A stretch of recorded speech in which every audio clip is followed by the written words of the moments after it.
up just before that, playing casting some Counter Strike. Life cannot get any better, man. How are you, Owen? I'm doing great. Had some delicious hibachi for dinner. So I'm all, Oh, all stuffed. I'm ready to go.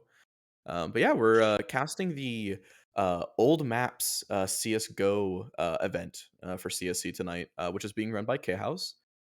So just some cool things about it. It's not just necessarily the old and like first versions of a lot of maps that were released. We also have old maps that we just don't really see anymore. The exact map pool, as I pull it up, is um, we have Old Cobble, Old Cache, Old Season, Old Vertigo, Train, Aztec, and the like very first original version of Overpass. So the scuffed ass one with like the oh. Olaf boost. So and I actually speaking of Olaf boost, Cash did ask in the chat, is the Olaf boost allowed? And Chaos said if you can get it to work, then sure. So I know initially it was only supposed to be a 6 map pool, but I think they added the old Vertigo to it. So I'm actually excited to see pretty much any of these maps. It's going to be exciting stuff. I think it'll be a lot of fun. So what of all the maps, which one are you most excited to, or hopefully most excited to see? you know, as a a professional Counter Strike source player, don't check my sources. Season is definitely a very fun map. It's definitely one of the maps of all time. It's a map that we actually saw in the CS Source tournament. I know Owen and I played it, and it was our best map. We were undefeated in that map for the remainder of that tournament before we were unfortunately knocked out. But it is a fun map, and seeing it with the CS:GO graphics and with the CS:GO movement and shooting, I can just hope for some better results on the map. Yeah, it'll be interesting to see how Seasons is played if it mimics how things were played during the Source event. Because I know that our team played it 2 times. I don't know if it was really played much else anywhere. So it'll be interesting to see how it gets played. But yeah, I believe the two teams we got going the two teams we got going this first match, we have team She Greg on My Heffley Till My Kid Go Wimpy taking on Team Gold. So I Yeah. believe Team Gold is a mixed team of a lot of solo signups with T Grumpy, Scroobian, BVS, Larry, and GCL. And then I believe the other team we have, the Greg on My Heffley, is going to be Craftiest Cow, Sans, David, Holy Lamb, and Protobones. So the big cow mix. So, but it looks like we Definitely a lot finally are of getting everyone to the server. Not sure if they're going to exec into the warm up into actually starting knife round or doing whatever yet, but we finally have everyone loaded. So made some progress. I mean, like I always say, Owen, it ain't CSC if it ain't scuffed. There's always something going on with it, whether it's the combines, the draft night, the regular matches, or even the events. There's always something to go wrong, and somehow we manage to make it work. And the streams are always pop off, especially when they have something, completely thrown off the timeline. Yeah, it's a little bit of a delay, but it's nothing too major. It's not like sitting here for like an hour just trying to do anything. So, but we take what we can get, just gonna get this game started soon. And for those of you who only saw the A stream go live, we also have the B stream live as well. There's 2 servers going on tonight in a round robin format. I believe each stream will have 2 games, maybe 3. Um, and for the other side of things, I could actually pull up the schedule completely. So the other stream right now is running Cash Rules Everything Around Me versus Team Silver. And those teams on Cash Rules Everything, you got Cash, Traditions, Mr. Failology, Sharp, and Kando. And then Team Silver has Captain Diabetes, Antlion, Chrono the Opera, Night Fury, and Steak Mistake. So A lot of offers on that Team Silver team. I can't wait to see. If only this was Source. If it was Source, yeah, that team would have already won in my eyes. yeah, if it was Source, then I think whatever team has the more oppers and uses more ops just wins. So It'll be Ops. uh it'll be cool to see things play out on both sides of the bracket. I think the follow-up game for us is going to be Team Gold versus Cash Rules Everything Around Me. So that'll be fun to see. And then that team will be playing Team Gold, so get a little bit of mix up on our second game. But For sure. And I do want to, Owen failed to mention that we do have a new observer observing for us. This is Roly Coly Poly Oly. Just joined the Cast Media talent, and glad to have him here. Doing a wonderful job observing, at least with you here in the warm up, getting all these frags, kind of just vibing around. So everyone say welcome, a warm welcome to Coley here. Yeah, it's If I always don't see you in fun. chat, I'm gonna be very upset. It's always fun getting a lot of new people that are interested in helping with media. So, especially with observers, because I know that for a long time that was hard to come by. So, more observers is always great. Yeah, I mean, if anything that gets Nexus away from observing is better in my eyes, but laptop gaming, 20 FPS streams, 720, 30 FPS kind of streams. We'll have to see how a Nexus stream would go if you were to be observer. Make sure there aren't Oh, any fires going on there. But yeah, it could work. It could happen. it's not gonna be one fire. It's gonna be multiple huge fires. It's it's gonna be terrible if I were to try observing. So, once again, bless all these observers kind of going on here. So they're doing God's work. I think something that would be fun to think about and kind of look into is what do you think strategy wise is going to work for a lot of these maps? Because I know some of them are so old that a lot of people probably have never played them, and then other ones really aren't that far off from their current version, or they're much more had a lot more playtime behind them. They were in the games for a lot longer, and so they really do have actual strategy and pros that were consistently playing on them. Stuff like like Old Cache, you have Old Cobble. Those before they got removed, that was their kind of prime time in the meta. So, what do you think the general strategy going into tonight is going to work for a lot of these teams? So see, I mean, it's a very mixed group of players. There's definitely many players who, from different timelines. Some players have played since Source and 1.6. Some players have been playing since the early days of Go. Some have just recently started playing Go.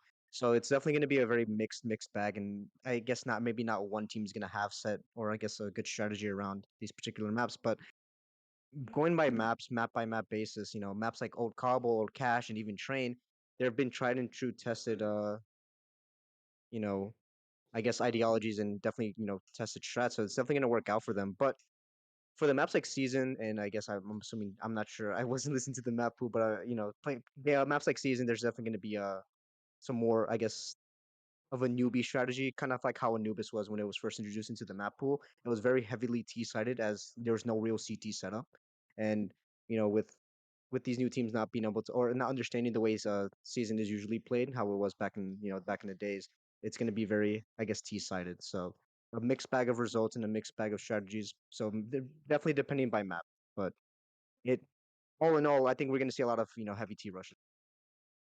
Yeah, I would agree. I think that the CT side is, I think, going to be weaker for a lot of these teams. Um, I think the reason for that is just because the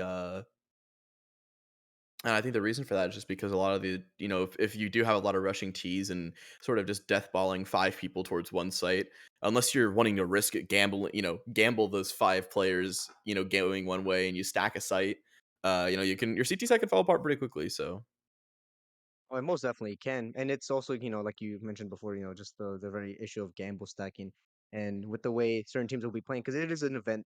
It's not an official match. We're not playing for money. We're here to have fun. So it's gonna be a roll of the dice. Sometimes some players like to just grab grab a pair of dice and just roll a d20 and whatever number they pick, and it's rush A, rush B, rush mid. mhm. Whether it's crab walking, knives out, pistols only, it's something. So definitely gonna see a lot of very weird unorthodox strategies, but that's kind of how these events usually go. Yeah, yeah, I think that's always the fun part to see. I think it's always fun to see kind of how things are working and seeing what we can make, see what can actually work out and seeing how teams approach the difficulties that might come with not having might having to play on a map they're unfamiliar with. So it'd also be fun to. I always like watching these events as well because even though there can be a large skill disparity between teams because it's not regulated in most of these big 5v5 events, it's always it's kind of interesting and fun to see sort of where to see where a lot of these teams sit at, because you can have teams win that on paper, might see, a lot of, challenger, prospect and contender players are all mixed together. And the other team has like two elite players and like three premier players. And I mean, we've seen it where those sort of teams have lost. So it'll be interesting to see if the strategy that comes out a lot of these teams will actually be enough to just make things work. Oh, definitely, and kind of to point on that, the elite players and the premier players, there's not much, I guess, much of a skill disparity between the challenger elite and premier players. Besides, I guess maybe a little bit of shooting, but between premier and elite players, their shooting is perfectly fine. It's the when it comes to the regular season and throughout the officials, it's the strategies, the protocols, and the way the team is being led that really makes the difference between a good elite team and a good premier team. And that's kind of one of the big things. But with here, there is no kind of set protocols, right? These teams have not had much time to prepare any real strategy. So, you know, yes, on paper they may seem like they should be winning just based off skill alone, but anything can happen. Anyone can pop off at any time. Uh, even I myself can hit a couple nice digs. We played a 10 man a while back going in chat. You messaged me or you typed in chat, Nexus, where is this throughout the season? And I tell you, hey man, you put me on the op and tell me to not care, and I'm popping off. I'm getting at least three. Yeah, that's true. I think a lot, maybe it's less pressure and the anxiety behind it for some players. Not really having to perform. You can kind of just show up and just play your game and do whatever. And sometimes that means you're going to show up and just absolutely stomp on people. I did a quick little thing about the delay we have one player that seems to be having issues with either their game or joining the server, and we're actively trying to get a sub for them and or get those issues fixed. So should be getting things underway very very soon. So hopefully, they don't wait too long. It is currently. Oh, I almost dropped my phone. It's currently 9:21 p.m. EST. Remember, guys, EST is the best time zone to talk about. If you use CST or PST, you are far less. You're just more inferior than us EST folk.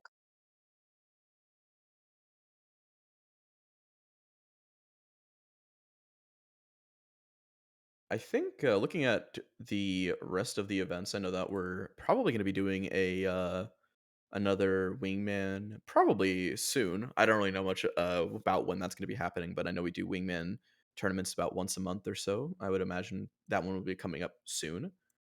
So it'll be cool to see when that happens. See if we have any other big duos show up and take the trophy. Soon.tm in chat. Anyone? Soon.tm. Trademark.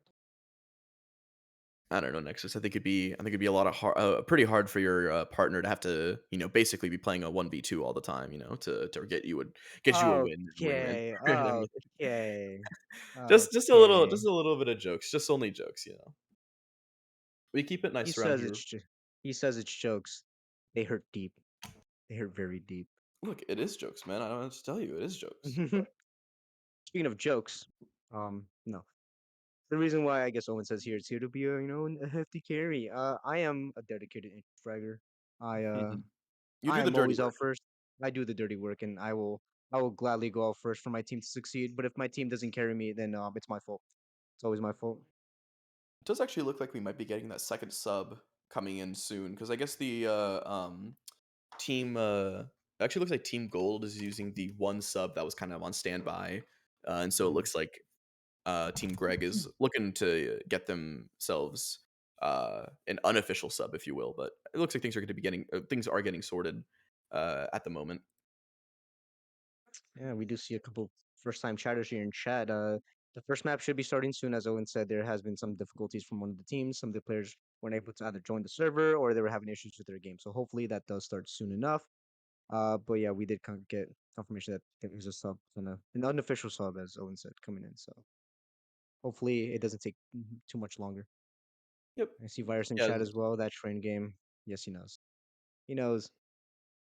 Hey man, that train game was something else. We can just leave it at that. It was definitely one of the games of all time. It's definitely something else. I have been prepping and as I'm the person who's leading it, but should be actually getting more info out on the TF2 event soon. I basically have just been making decisions on the back end of exact formats and map pools and stuff like that, and basically just getting everything prepped so that way it's all done, so that way I can make the sign up sheet and just basically get teams made and everything. So it looks like we will be. I do believe I will be getting that out sometime soon, within the next few days. I want to get it out before like the midpoint of next week. So either tomorrow, uh, tomorrow or Monday should be when it comes. I'm Because I kind of know that curious though. there are a lot of people excited for that. So I'm curious as to how the whole casting situation is going to go because I don't know how many players here in CSC are big TF2 fans. So if you are a TF2 player in the chat right now, please kind of give a little +1 or say something in chat. But Owen, how do you feel like would you rather have TF2 players playing in the game or TF2 players casting the game? I mean, If casting is possible. I think casting for TF2, the little I watch a little bit of Pro TF2, and I think if you're trying to be do the analysis, then it might be a little bit different. You know, you need to know kind of what's going on and what to expect. But generally, I honestly think that it's not that hard. You can if you just have a baseline understanding of what's going on, not even on like a macro or micro level, you just know, oh, I know how TF2 pretty much works. You know, I know what each class looks like. I kind of know what their weapons are. Then that's good enough, I think, honestly.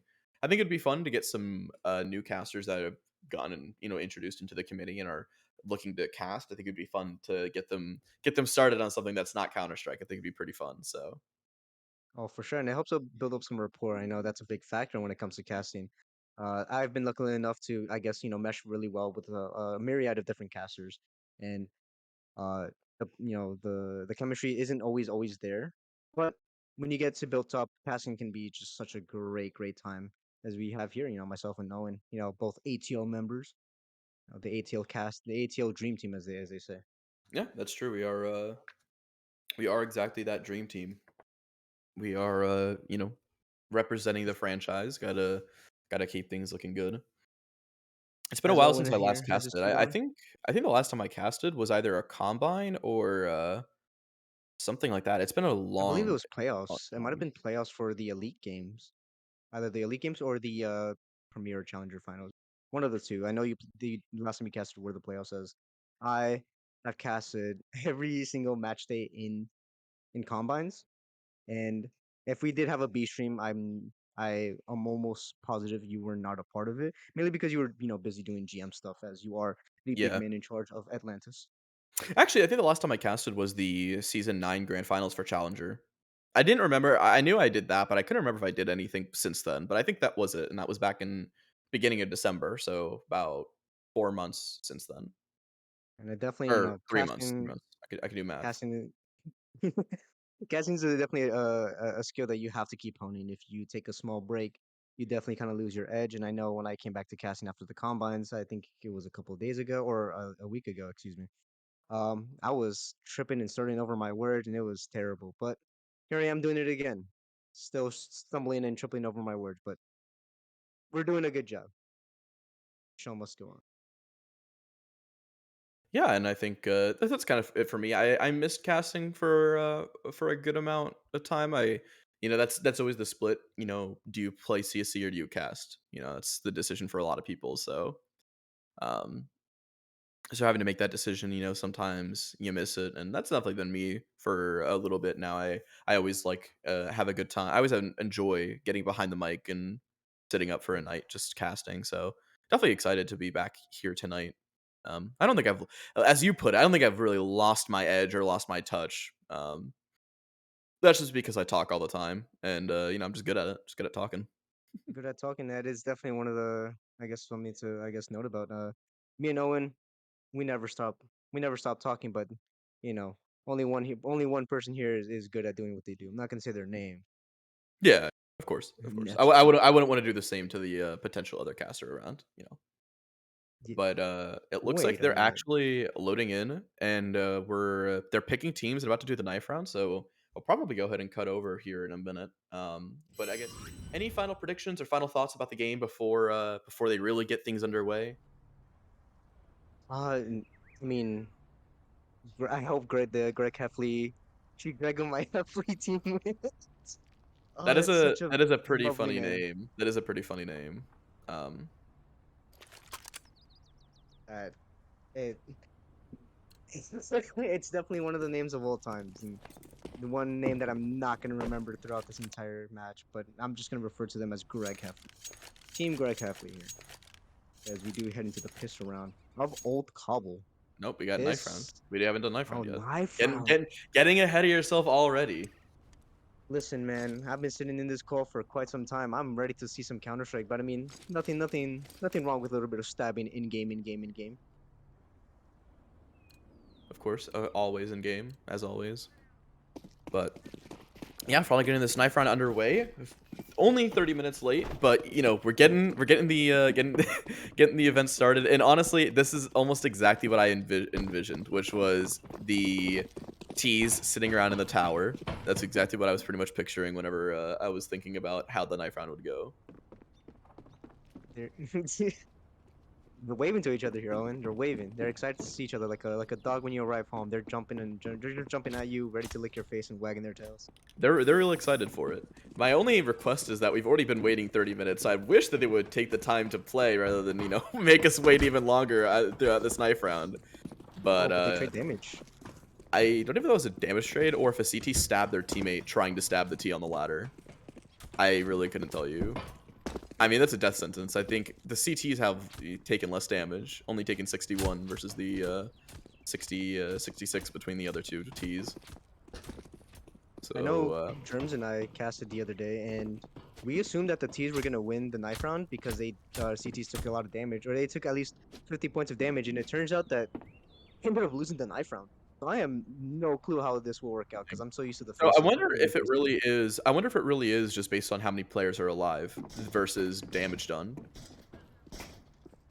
Because if that's Is the that case, yeah? then we're either sitting around for the next 30 seconds waiting for a move to be had, or you know, you know, or we're gonna have to. Okay. Oh, Oh, and there oh, goes the first death, but Kowalski's locking his teammate in there, and they're actually forced to take the fight. oh my god! And it looks like the CTs are gonna get this one. It seems like the Ts are just forcing each other into the blender. And yeah, only with 6 seconds to spare, but man, we finished the knife round, and it looks like she Greg on my Heffley is gonna She drank my head. until my kid Wimpy. Looks like they're gonna win the knife. They're getting to decide what side they're gonna start on, and they're staying for CT. So Nexus getting it on, really finally getting things started. Yeah, piss around here. Now, there's not really too much strategy when it comes to piss around, especially when it comes to, maps like Old Cobble and, these old maps here. Just gonna see a lot of, just chickens running around with their heads cut off. But we do see Doolies here. Doolies smoking a flash and no kit. So I'm So the excited thing to see how those always will be used. So the thing about the dualies actually is I think that they think that they're gonna have a drop, but this is the old version of Cobble that has the out back area by Fountain, and the drop area is very different. So if I'm remembering correctly, there isn't just a normal like clear cut drop that the CTs can really camp under. So if that's what the dualies are for, but it looks like Proto is actually gonna be just sitting on the edge of the smoke. Oh, and he gets a ton of contact, but he gets nothing, just damage done. Looks like Larry's actually going to be the first one to drop someone. Kowalski gets a second, and there's David back on GCL. Now in a 3v4 for the CTs, and the Ts have the site, but they have not planted yet. Oh, we might get a fight here between BBS and David. Oh, a Oh nice my shot from god! David. BBS goes down, but Kowalski doubles up, and he's able to get it back more in the T's favor. In the long-range dualies of T Grumpy, they go loud, and last alive is Niche. Some We've got the damage here. Yeah, we got the bomb plant halfway done. Two of these players are pretty weak. So maybe from far range they can get it, but the bomb is halfway ticked, and I don't think they have a kit anywhere They on this don't. bomb site.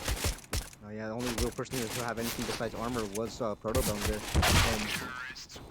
And he unfortunately lost that duel, that smoke and the flash. Smoke did come to help out a little bit, to kind of force them to the gray screen, but with those dualies, now picking up at least two is definitely, put them in a poor position there. And Protobone is definitely a player to kind of note here. They're definitely a very strong player when it comes to elite, but when it comes to these matches here, he didn't show up, at least for the piss round. But Doolies once again just went really quiet.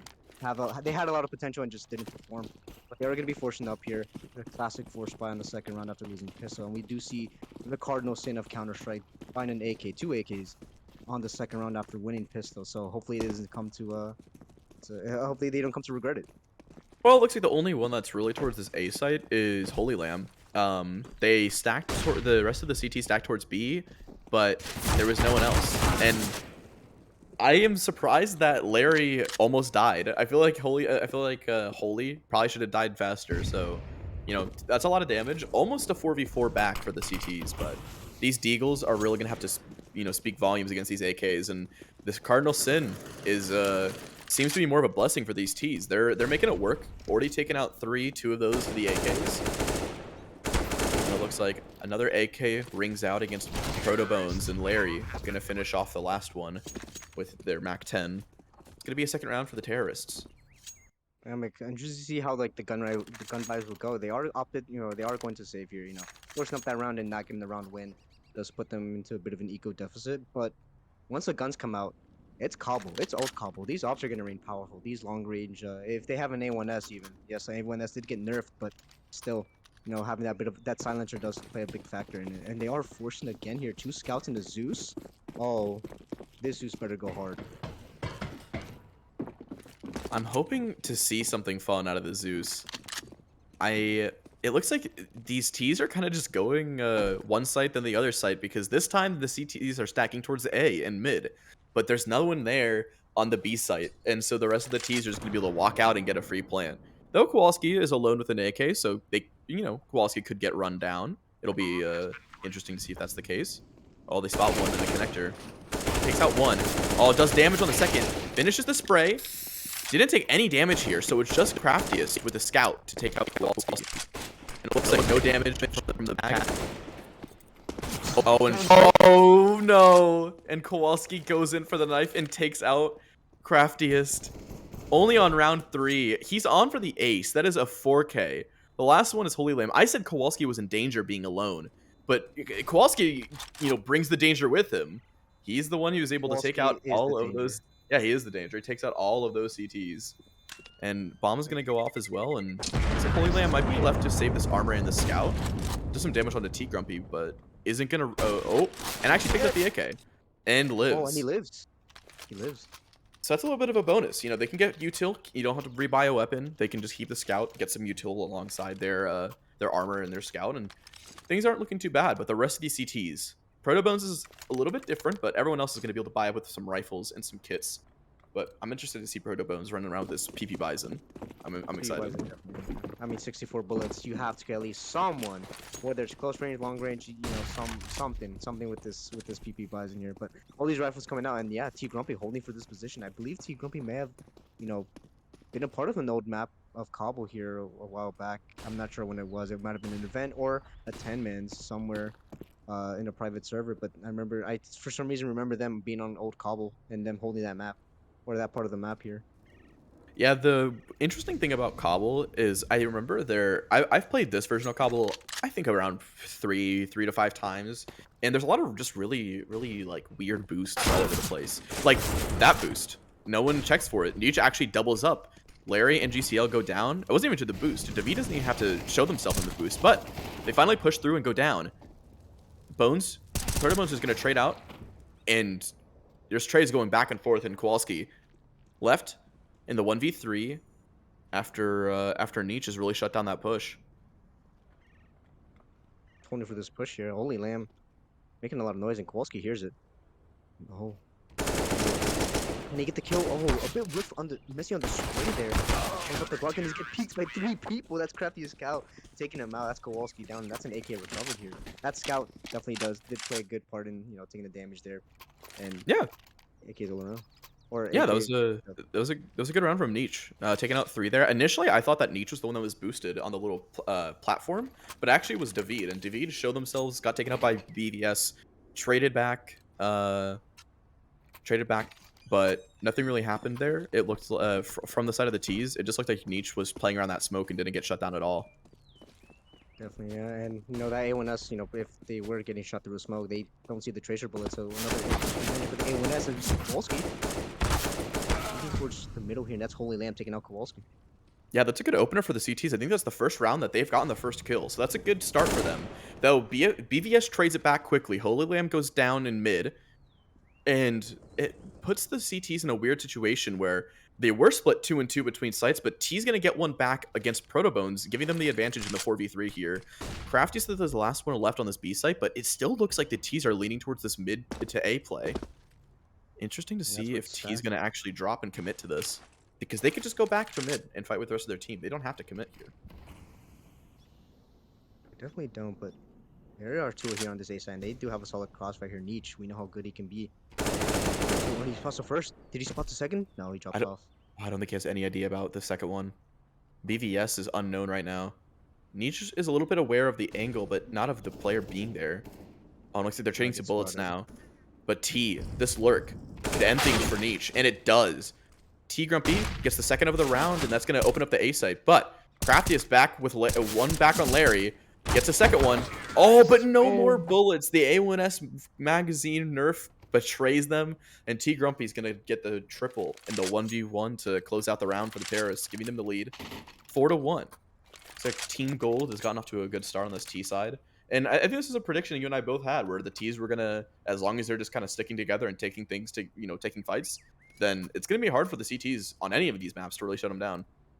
definitely is, but laps like Old Cobble, we don't see much strategy on Old Cobble, as it did get changed fairly, after it's been released or after it was introduced to Go. Many different changes there, and I will want to point out that the A4 does get that kill. A4 definitely gets that kill. Oh, this is that nice drop push. Oh, Protobones is ready for it. This will be interesting to see. I think GCL might be aware of it. Oh, but they jump and Proto gotta get one back. Craftiest knows of at least one. Oh, but Proto is gonna bail him out and gonna double up and get one out on Larry. BVS 1v1 against Craftiest on this bomb site.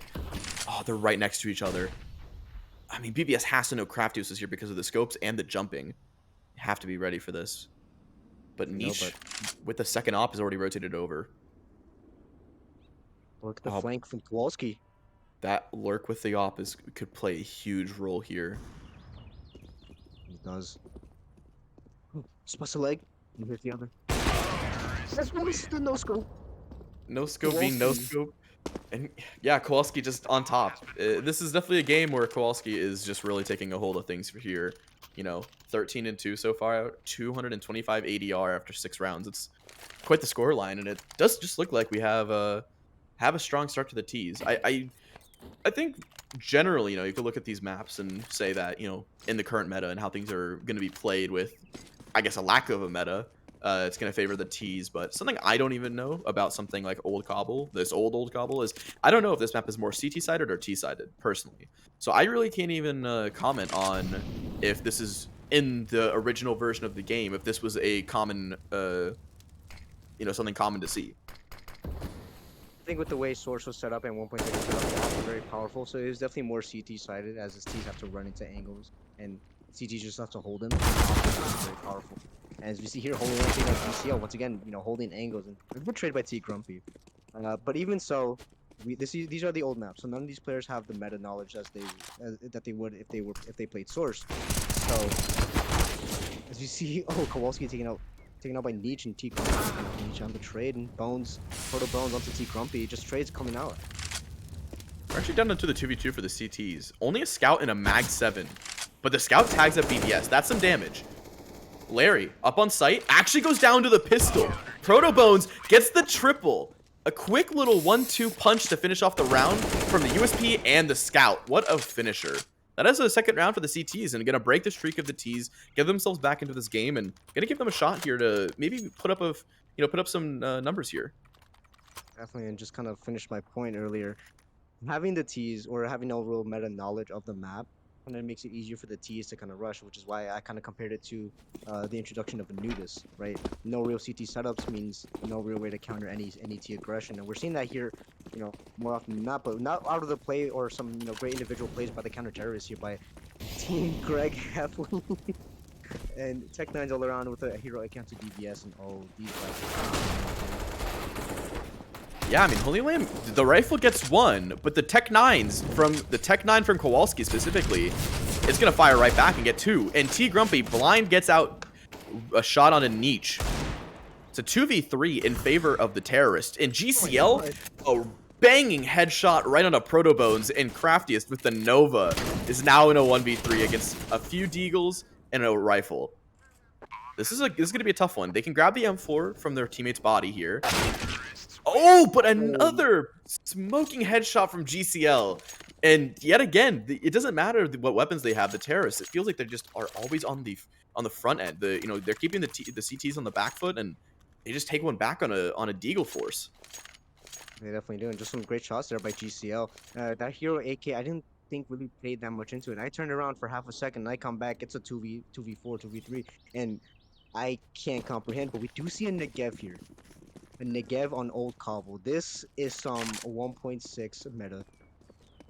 I mean, I kind of respect this. It's a little bit questionable to sit at such a close angle where they can just jiggle it before you can really start firing, but and it looks like the fast aggression from T on T Grumpy on the T side by B site is gonna get the opener onto Craftiest. But the oh my god, the Negev actually lights up. It takes out two, Kowalski and GCL, filled with bullets from this machine gun. They go down in niche.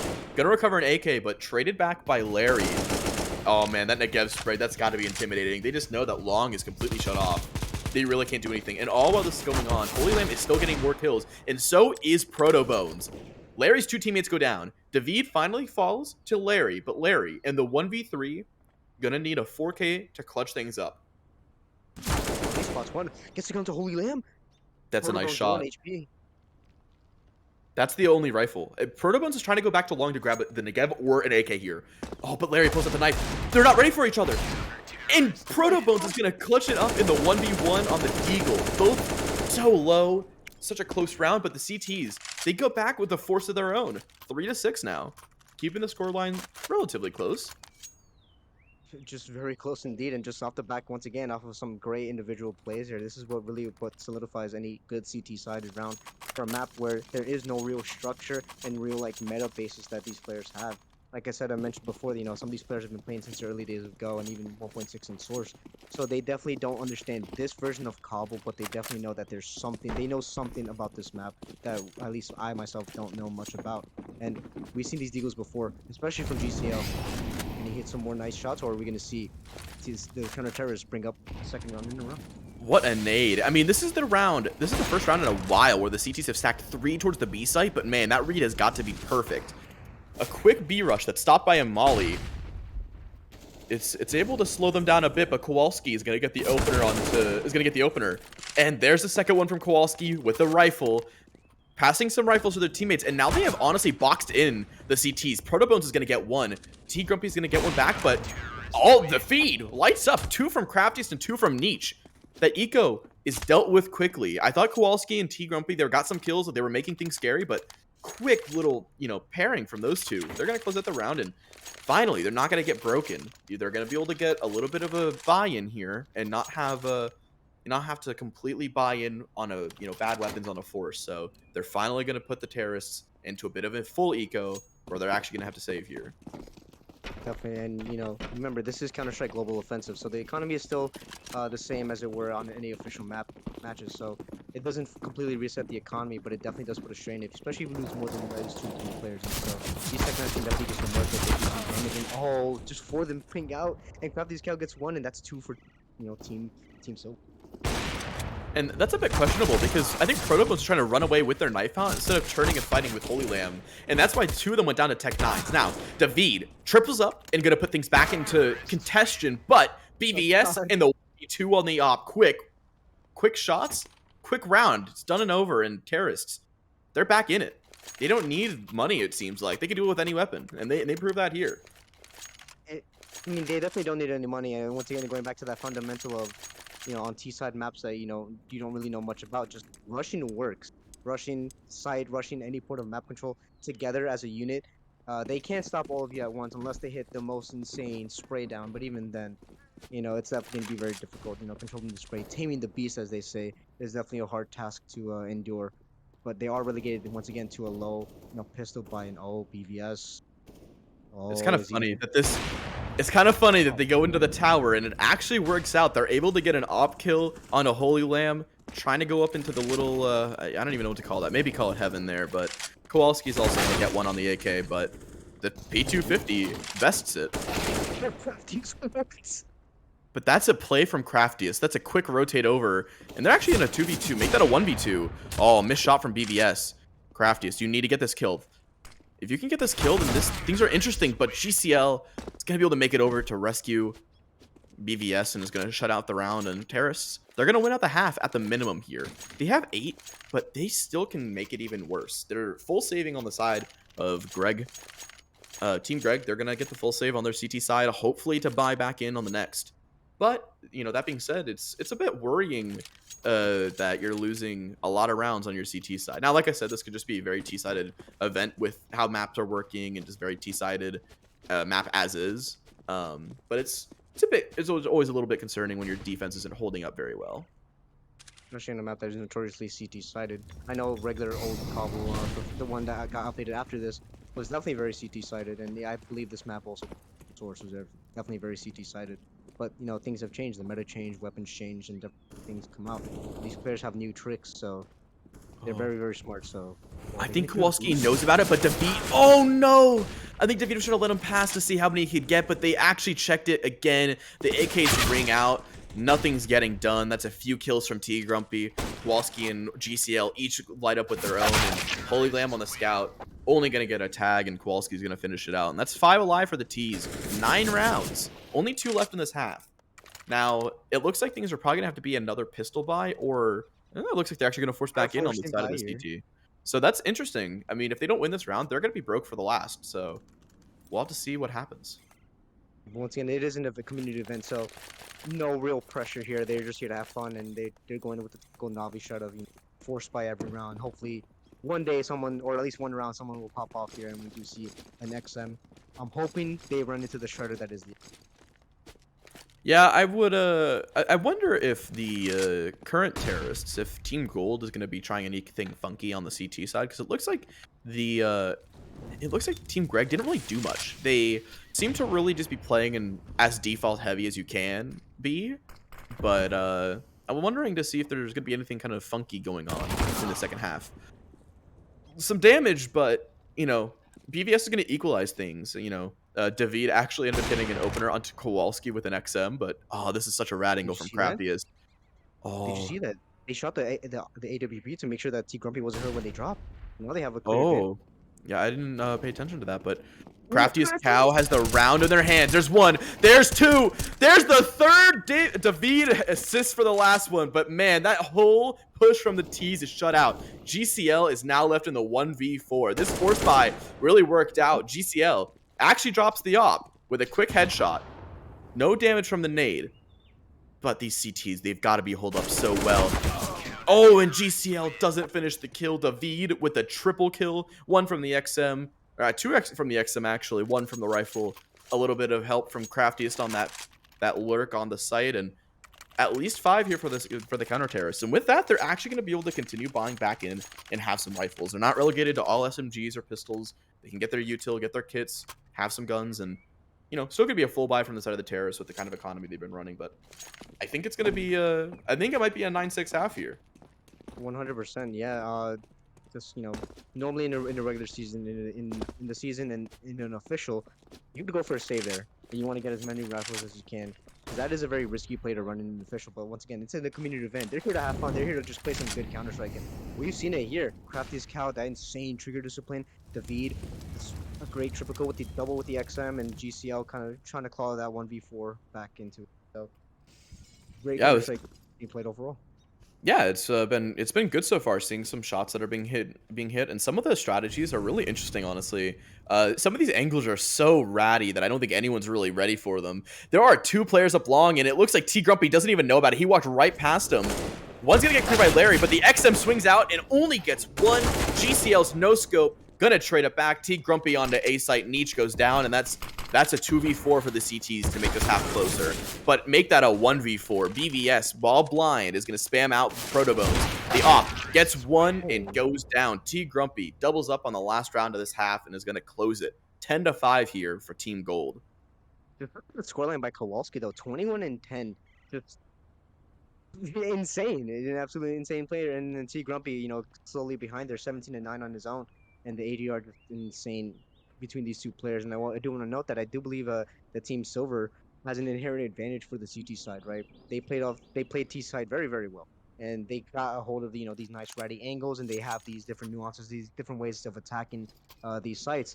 And so they can definitely stack these sites a little bit better, and know the typical angles that were played by Team Greg. And they have, like I said, they have an inherent advantage here. So hopefully they can bring it to fruition, and maybe Team Silver can come back and from this 10-5 deficit, or excuse me, Team Greg from this 10-5 deficit. be interesting to see what happens and if they're able to make something work here. I think while they do have a good shot here to have a good half, it'll be interesting to see if the same counter-terrorist woes plague Team Gold. But looks like the pistol is looking like the way of Team Greg. That's going to be a double back from Niche. A lot of trading, but it ends up in the T's favor, and that leaves Larry in the 1v3 here. Yeah, Larry definitely a player not to off at. He may only have nine kills with 11 deaths here, but he definitely had some insane plays and some good impact overall. And so definitely not a player to kind of laugh at. And Craftiest, I saw you pull out the knife. I got worried. And I would be worried too. Craftiest is gonna close out the round, and it looks like the pistol goes the way of Team Greg, and I think that's something they needed to have happen here. I think it would have been a much worse half if they could not make it work. Definitely. And I believe if Team Silver here can make the CT side work when it comes to the gun round, these 3 rounds are definitely be very crucial into at least force or giving them some sort of confidence and motivation when it coming into the second half. We see David here with the PP Bison and counter terrorist Team Silver opting to full save. So once again, I am a big fan of force buying on second round after losing pistol, but that's just my opinion. I'm a lovely cash and Holy Land gets very Cardinal sin buying AKs second round after winning pistol, but it works out for them. Nothing too crazy. Kowalski left him alone in the 1v5, and this is just too tall a task for Kowalski to have. Now, I hate to say it, but there are two players. Oh, there were two players that were low HP, and I thought there could have been a chance that they make it work. But unfortunately, they're not able to get anything back, and so those AKs, they're kept. All 5 guns are kept on the side of Team Greg. They don't have to worry about giving anything extra over. So all the players are opting for a full weapons buy, but that is really limited util. 4 smokes, 1 HE, and 2 flashes in only 2 kits on the side of Team Gold, and it looks like we have a pause. I bet it's a tactical timeout. Yes, they're playing very complicated strategies. I can tell exactly because I'm a mind reader. I'm a psychic in my free time. They're gonna send David out towards B. They're gonna have Proto Bones right behind them, and then Kratis Cow, Holy Lamb, and Nietzsche are gonna go towards A and fake them out, like how similar how you would send 3 towards B, 4 towards B, and then have that Palace player Mirage pop out and plant bomb. That's my prediction of how this run is gonna go, and T Grumby's gonna get a 5-man ace collateral. I see. That's just me. Okay, I don't think that anything really complicated needs to come out from the side of the of Team Greg. You know, they got the first 2 rounds. This is the first gun round, but they all still have at least 2,500 in the bank across the board. Nietzsche at 4,500. David and Crafty is both at over 3K. It's a good look for the side of Team Greg. You know, even even Proto and Holy Lamb being a little bit on the lighter end at only around 2,500. That's still plenty after this first round to at least get some Mac 10s or Galils running. So this team, they're sitting pretty with the money right now. They don't really need to worry about you know, pulling something crazy out. They can continue doing what they were doing, just try to default the map, maybe just do a full rush somewhere, see what happens, and just ride things out after this round. Definitely, and I do believe that I was memeing a bit before, but I do believe that David is gonna have a bit of a heyday with that PP Bison. We see 4 players here with no head armor. And So T that Grumpy actually has no armor either. I And so that PP was gonna Bison will point that still out. Yeah, hit. Yeah. The it's PP gonna Bison's still just gonna shred him. hit hard. It's Only a real threat is Kowalski here. I'm not really surprised that T Grumpy opted for the glass cannon. To kind of get that op out. I think, like you said, in these kinds of events when people don't really know how to play a map, I think ops are a lot stronger than normal because people don't really know utility to counter it. So, you know, while the T strategy is rush anywhere and the teams can't really prevent it, the CT strategy is to set up with ops, and it's going to be hard to beat. And they actually try to do the boost. I learned this in one of the 10 minutes I played this map. You cannot boost there. You need a triple boost to get up into drop as a CT. Larry, it looks like they actually spotted the contact of B main. So one smoke's going to come out from each side, the lurk smoke from Proto Bones, and a second smoke from the side of Team Gold is going to get dropped. So they're already halfway through their smokes, and we still have a minute 10 left. And it honestly is a little bit worrying. If you look at the minimap, these CTs are starting to flank. You have Yeah, GCL. They're GCL. walking. GCL's walking through the museum area, and they're gonna catch out Niche on the flank, and they're gonna fall out. They're just gonna give it up. But that's a lot of pressure because that means that these T's feel locked in. They're gonna be a little bit more touchy on what they're able to do. But look at this setup from the CTs. 3 holding this B main push. Holy Lamb only gonna get 1 before Larry gets taken out by Crafty, or excuse me, Larry takes out Crafty's cow. A little pop flash to kind of get the feed out. Holy Lamb spots contact but doesn't get the kill. They know where BBS is. If they're running out of time. 25 seconds left. And the only one towards A side is Proto, but Proto goes down to GCL. They're one little fissure that they could send to try to maybe bait out some contact on the other side of the map. Goes down. Larry gonna shoot Holy Lamb in the back. David left in the 1v5, and he's gonna get a crazy transfer. That is enough time. He has enough time. He sticks the plant and he can't get shot by that off. GCL and David, both low HP. One bullet from either of these players takes them out. Oh, the last bullet from David. He can't finish it. Oh no. The 1v4 was so close, but GCL is going to shut down any worry. But man, even then, that is so much damage to the eco of Team Gold. I really believed. I thought David was going to do it there. That was so close. I mean, at that point, you just reload. You know, Yeah. I go for a jiggle, go for the reload, and go for the spray. But he was very ambitious for that one tap. He had the clip, the 1v4, and he went for it. I will commend him for that every day of the week. You went for the one tap, and you were going for it, and just God bless you, man. But in the Yeah, same spray match as well, taming the beast, as I said earlier, just it really great. was a craziest one. I think what happened there is I just think that there was more so the worry or the potential aggressive CT if they had walked up close on the other side of the fountain. They didn't want to get caught reloading and then get swung. And then that was the worry there, which I think is fair if you don't really know where the last CT is. So I think you can only say so much about how things actually went. But that was a really good effort. Really good effort. And they're actually doing this triple boost. But the nade misses. He hears so much noise. Unfortunately, his That molly is actually just low. hits himself. There's 2 mollies. There are 4 CTs on this side of the map. If the T's are able to go towards A more, there's now only 2 there. Protobones is just creating enough conflict on the B site to really keep them locked in. Almost extra timing here. They're jumping around, making a lot of noise, trying to bait for any rotations, and yeah, they're stacking this ace right now. They just have a solid read. Once again, this goes back to the fundamentals of Counter-Strike, at least for global offensive. These players now know certain fundamentals of, you know, you're baiting noise on one side of the map, you should rotate towards the other, especially with the time going down and any sort of utility.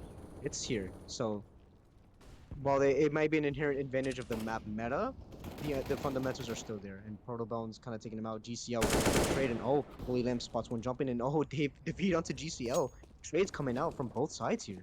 Oh, and Almost doubles Protobones is up going to here. get a second. That's going to give the edge to the CTs. Or the Ts, excuse me. But, oh, Protobones caught out by Larry's lurk. Wasn't able to finish the kill. And T Grumpy gets 2 to close it. Oh, man. I feel like that was fumbled. They had T Grumpy caught out. That should have been a free kill. But Larry's lurk, they're able to make it work. And they're gonna get a 12th round here for the side of Team Gold. And the money is getting a little tight here. It looks like Protobones decided to force down, and the rest of the team is going to force with them. But things are getting a little worrying. They don't have that many rounds to work with. If they force here and lose this, they have to save, and they're going to have to fight at 7-14 if they're not able to make a scratch here. But I mean, even so, they just need one bomb plant for that loss bonus to kind of be piled up with the bomb plant. And look at the money here for the counter terrorists. Here. That money's getting fairly low, so they want to be able to punish this economy here and give themselves. If they win this round, they give themselves a better chance to kind of catch up, you know, to this 7-12 deficit here. You know. This is a really interesting split. But Kowalski actually reads it, and BVS and Kowalski, they get their kills that they need to get. Protobones now left in a 1v5 to clutch it. They're able to get the bomb. They're going to take out Kowalski, but I mean, they have nowhere to go. Except if these kills get fed to them. That's Larry going down to Protobones. A nice headshot to finish off the spray. The B side is kind of open for him to leave and go back all the way through T-spawn. He has a minute left. That's plenty of time.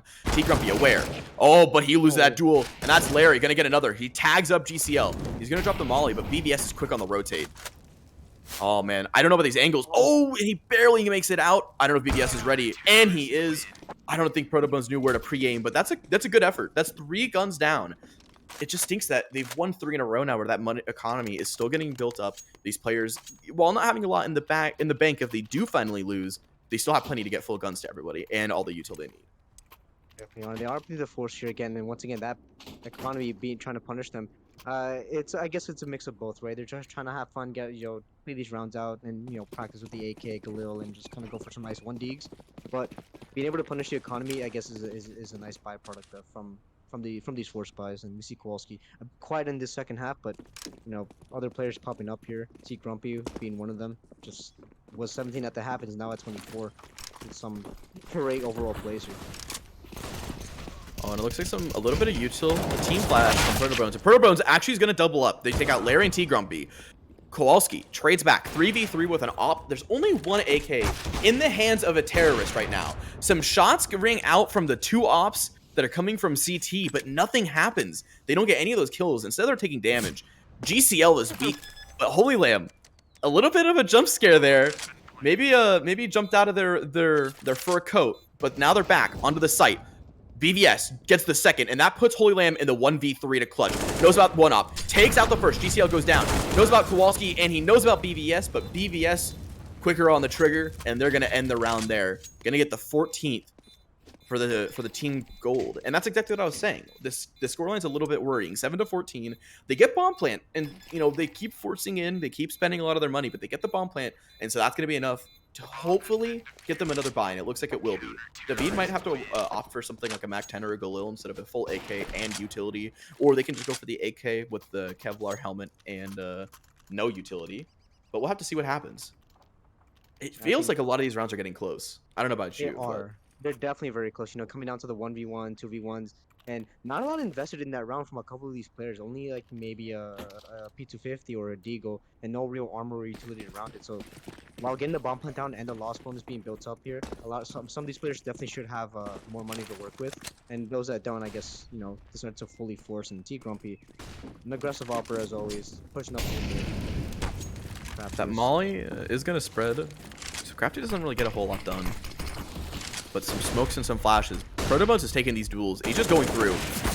Oh, he actually gets the first tag, and a missed shot from Larry. It's going to allow Protobones to finish it off. And Kowalski, the other op on this site, goes down to David. BVS trades one back, and these CTs are on the quick rotate. Nietzsche going to get back 4v2, but these two CTs, I don't know if they're ready for them to be on the flank this quickly. It doesn't look like it. Nietzsche with a knife out. Protobones and Holy Lamb bails him out of that situation.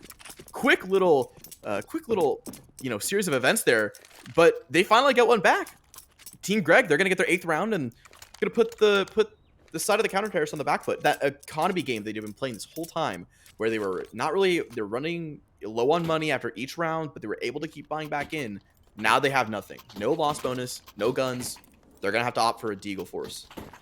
Definitely, BVS it was the only player to have any real funds and opting to drop a couple of Deagles, making sure that they can at least buy within these next couple of rounds.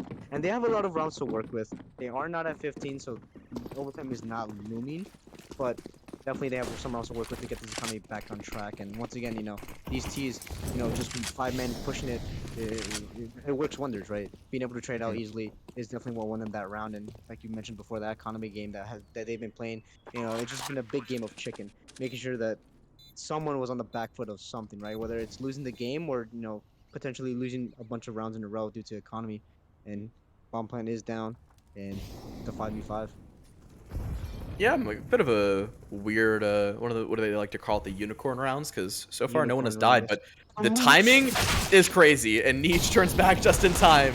No longer going to be a unicorn round. That's it. 1 AK for the side of the CTs for a save or to go for this. And it looks like they're going for it. GCL, BVS, both. One on the Deagle. BVS gets the AK. Trades out GCL. Kowalski and T Grumpy, they come alive too, but no time to defuse.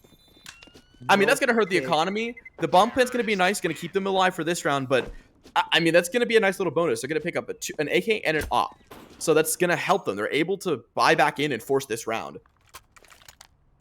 It gives them a much better chance for this, to 15. And once again, you did say it does put some economy strain here for Team Craig, but they are able to buy here. And the scout on Kowalski. Now Kowalski, we've seen him on the op, the rifle, the Deagle. Can he do the same with the scout? Can he hit some insane clean headshots, or will he be completely shut down by these keys? Yeah, I mean, it looks like things are keeping close, and I think no matter what for either of these teams, yeah, you don't want to take a loss, but the most important part of this is the way the playoffs and who wins and who makes the playoffs, they're all decided by round differential. So even if you're losing, if you're only losing by that 16-14 score line or anything close to that, it could be a lot worse. And you're still going to be looking really good. If you can win at least one of your, if you can leave, I would say probably at least two of your games in the round robin and make the other three competitive, you're probably sitting fine to make playoffs. T Grumpy looks like they want to get started on a playoffs run immediately. Trying to close out this game. Going to get the opener onto Craftiest. And it looks like these Ts are continuing to go towards B. And I think the CTs are so ready for it. They have so many here. But the movement, a little B-hop, and a little spray from Protobones. They're going to get the best of BVS. Indeed, now Protobones B-hopping out of there, getting that first initial headshot, and now in this, what used to be dropping, Kowalski, great flick onto Protobones there, and David with the bomb does not want to, pass that any further. Kowalski, we didn't, mention the name here once before, and even earlier on in that first half, just an absolute monster here. And the team now is having to regroup, and 100 seconds left on the clock there, going towards A. And A's completely open, with only GCL here on the M4A4, and is playing this very ready angle here. I don't think Kowalski heard when they were abandoning drop, and they clearly did it. The rotate is now going to be coming in late. Holy Lamb with the op kill into GCL. Get things started. David gonna finish off what Crafty has started, and Kowalski goes down. Oh man, it looks like we're in a 3v2. The T's down from a 3v4. They're gonna look like they're gonna bring things back. Larry and T Grumpy. And it's just it is just T Grumpy. They are the hero of this team. 26 kills. They are looking really good, but they don't have any, util to help them. They're going to try to fight it here. Oh, they see the first. Oh, a rough spray, but they're going to finish it off. David goes down to T Grumpy. 1v2, but the clock's running low. They have to commit here if they're going to go for this. Oh, he sees one on the Holy Lamb. Does some damage on the tag. He crosses. Oh, and he's able to cross, and Nietzsche can't finish him. But that's what Holy Lamb can do. You're going to finish off T Grumpy, and that's going to be another terrorist round. They get to double digits. 4-round game. 10-14. It's getting closer. They're not letting it run away from them yet. Definitely, and the economy is looking a bit weird here. We do see Larry and BVS having enough to buy here, but BVS does up to buy MP9. I'm assuming they dropped a couple of deagles. Maybe they want to get their economy back in place. Like I did mention, they do have a bit of a string of rounds that they can definitely use to balance their economy here, but hopefully these deagles can shine through. Does look like these deagles have been the ones to really ring out for the side of team gold on the CT side. It feels like a lot of the rifle rounds, they're not really getting much done, but they're so used to these B pushes that this A push actually is read so perfectly from the side of Team Greg that they're gonna be able to get up to site, and now the rotates are coming in. You have two players on the flank. Larry is gonna run through. He doesn't get anything. A lot of damage on David though. And it looks like some more damage back onto Kowalski. 2 actually up in Rapunzel. They're not going to get anything. And Deagle spam through the smoke isn't going to get anything back. That nade. There's a lot of damage to T, but doesn't finish him off. Oh, he's burning it up all. He's got to get out. He does, but 2 CTs on low HP. BVS not ready for Holy Lamb's lurk. Protobones is going to double up, taking out 2 of them. Some more movement, but that movement puts their head right in the crosshair of GCL. I mean, GCL can go for this. You definitely can. I mean, why wouldn't you? It's an event. You want to hit a highlight, go for it. Tomato gets the first, does not get the second. Very, very ambitious. I was actually looking at the scoreboard a little bit ago, and Holy Lamb was at one point 10-17, and they're now 17-18. They have turned into the closer for these last few rounds. They're getting a lot of the dirty work done. They're doubling up, getting frags whenever they can, and they're closing out these rounds. And David has also come alive too. David had a good CT side, but they've come alive in the last few to get up to 18. Protobones obviously still leading the way on that side, but it looks like T Grumpy might be forced to break 30 if they really want to close this map, because they've let up a lot of rounds here in the last few. Oh, they're just going fast on this push. They're fast on this B side here in BVS. Going for the fast rotate. That flash, it was gonna hit a lot of them. Oh, BBS going to take out Craftiest. BBS gets a second on a Holy Lamb. David trades it back finally, but Larry takes out Nietzsche. 2v4 for the terrorists. Protobones is taking lots of damage. Oh, they're trying to get the bomb down, but they can't. They can't cross over. He'll get it, but Kowalski. Oh, this timing from Kowalski would be crazy. He's not able to get over in time to stop the plan. David. 1v4 for the ace clutch here if they want to make this happen. There's 3. Look Larry up close, but no ammo in the Oh, op. oh Oh no. man. No ammo in the op, but the team flash almost made it happen. I kind of believed for a second. I thought they were just gonna run right into Veed's bullets, but only gets 3. Gonna That gonna give the CTs a run for their money there. Not a lot of money going into the potential last round of play here on Kabul. I think I think I'm gonna be that guy and say that, hold up, obviously most definitely wins that. But I also believe that they would have hit it. I believe that Ace Clutch definitely would have came to fruition if 10 bullets was still the normal for the op. Not But even just 10 nonetheless, bullets, but I believe that the op they picked up was actually picked up by Craftiest. Craftiest took a shot and missed, and they might have gone the second shot off. uh, They took 1 shot before they died, so they only had 4. They hit 3 of them, and then lost 1, and then missed 1 bullet, and that was the last one. And so that's what made things so scary made things so close, but you know. And Larry's just lining up a ton of damage, but only 1 goes down. He falls. Next is Holy Lamb down to BVS. This looks like it might be the last round of play, folks. Proto Bones from the mid flank only gets 1, but the trade back. Oh man, this is going to be close again to Veed. Forced a clutch, and he can't do it. Kowalski, last kill to close it out. That's going to be a win for Team Gold over Team She Greg's on my Heffley till my kid Wimpy. And I think we're gonna shoot to a little break while we get these next teams in here. I believe our next matchup is gonna be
Dude is a monk. Welcome back. We're back with the second game tonight, and oh man, I am excited. They're picking teams right now. They just finished loading in and readying up. But oh boy, I am pumped for this. We get to watch old Vertigo. This is the map I said I was excited to watch, and I'm glad we're getting it right now. Um, it is super scuffed. Old Vertigo. This is gonna be a fun one. I'm excited for it. They're about to start knife round here. We'll probably cut to the game here in a moment. But yeah, the mini map is a little bit messed up because it shows the current mini map for Vertigo, so it looks like the CTs are spawning into nothingness, but they're on the map. The They're funny on the thing map is for sure. how quickly CTs and Ts can see each other. But we're getting a timer, ticking down. This knife round's about to begin, and we're gonna get things underway. This will be a bit of an Definitely. adventure for all of us. I've walked around this map one time before for 10 minutes, so I don't even know where everything leads. Where did it? Okay, I guess that ladder just exists for some reason. What? It's not even like a side hallway anymore. I mean, we'll continue calling it a side hall, but No, it's just a side. looks like All right. the winners are gonna be cash rules everything around us. That is a certified fact. Cash does rule, as they say. Money is power. Cash is awesome. They're gonna start on their CT side here, so we're gonna see what happens. And the funny thing is, the CTs always have a helicopter by them at the beginning of every round. So I can just imagine yelling. You see Deagles fall off there. Mr. Philology might two Deagles actually. you said deagles, you mean dualies, Or right? Doolies. Excuse me, Doolies. I got a bit ahead of myself. We saw some insane Deagles last game. But yeah, so for old Vertigo here, I guess the fundamentals for the map specifics is essentially the same. Map control is definitely very important. It's just the way these teams are, oh my god! Oh, it's ready Oh for it. my god, they're bringing the fight right to them. I was not expecting that at all. Fail gets one. They get one back though, and Fail also only has one health. So I don't even know how to get to B site if I'm gonna be real. I just keep seeing them go to A. I really do not know how to get to B site. I mean, Oh, looks like normally Vertigo is a Go A simulator, but I guess it's more prominent now than it was then. looks like these Very. T's have found their way to it. Oh, but Larry. Oh, can't manage the Glock up close. Sharp is gonna drop him. Kowalski trying to take this fight with GCL, and they take it, but GCL gets gushed by their teammate. 3v3, gonna be the retake for the CTs. T Grumpy trying to clear things out. Oh, the duelies from Fail actually distract him in a gush onto Cash. Somehow, Kando, unsilenced, unruly, takes out an enemy. Looks like Cash. Oh, low HP. Takes out GCL. Kowalski gets it back onto Cash. They're in the 1v1 here. And Kando gonna close it. Gets the last one. That's a double for him. And he's gonna finish it. Kowalski goes down. And then that's the first round for the CTs. Yeah, they have the bomb plant down here, so obviously, uh, the T's here can definitely reinvest into this round. But I'm just so caught off guard because we were talking about this just before we cut back to the stream. Uh, we were talking about that the CTs can just immediately fight the T's, and I had no idea what you guys were talking about. And to see it in action, it's mind-boggling that this went through. It's not fair. It's just not fair. I think it's very interesting that they can do such a thing. This is Oh, they're holding for it. what sort of rat spot is Traditions found? That is interesting. I wonder if there really is a strafe jump he can take other than to just fall back down and fight. First contact is going to be Cash taking on some of the weapons on A ramp. Going to get one on the BVS. Only one other over here is T until they all start to group. Oh, Cash, Tradition. lots of damage. Oh no.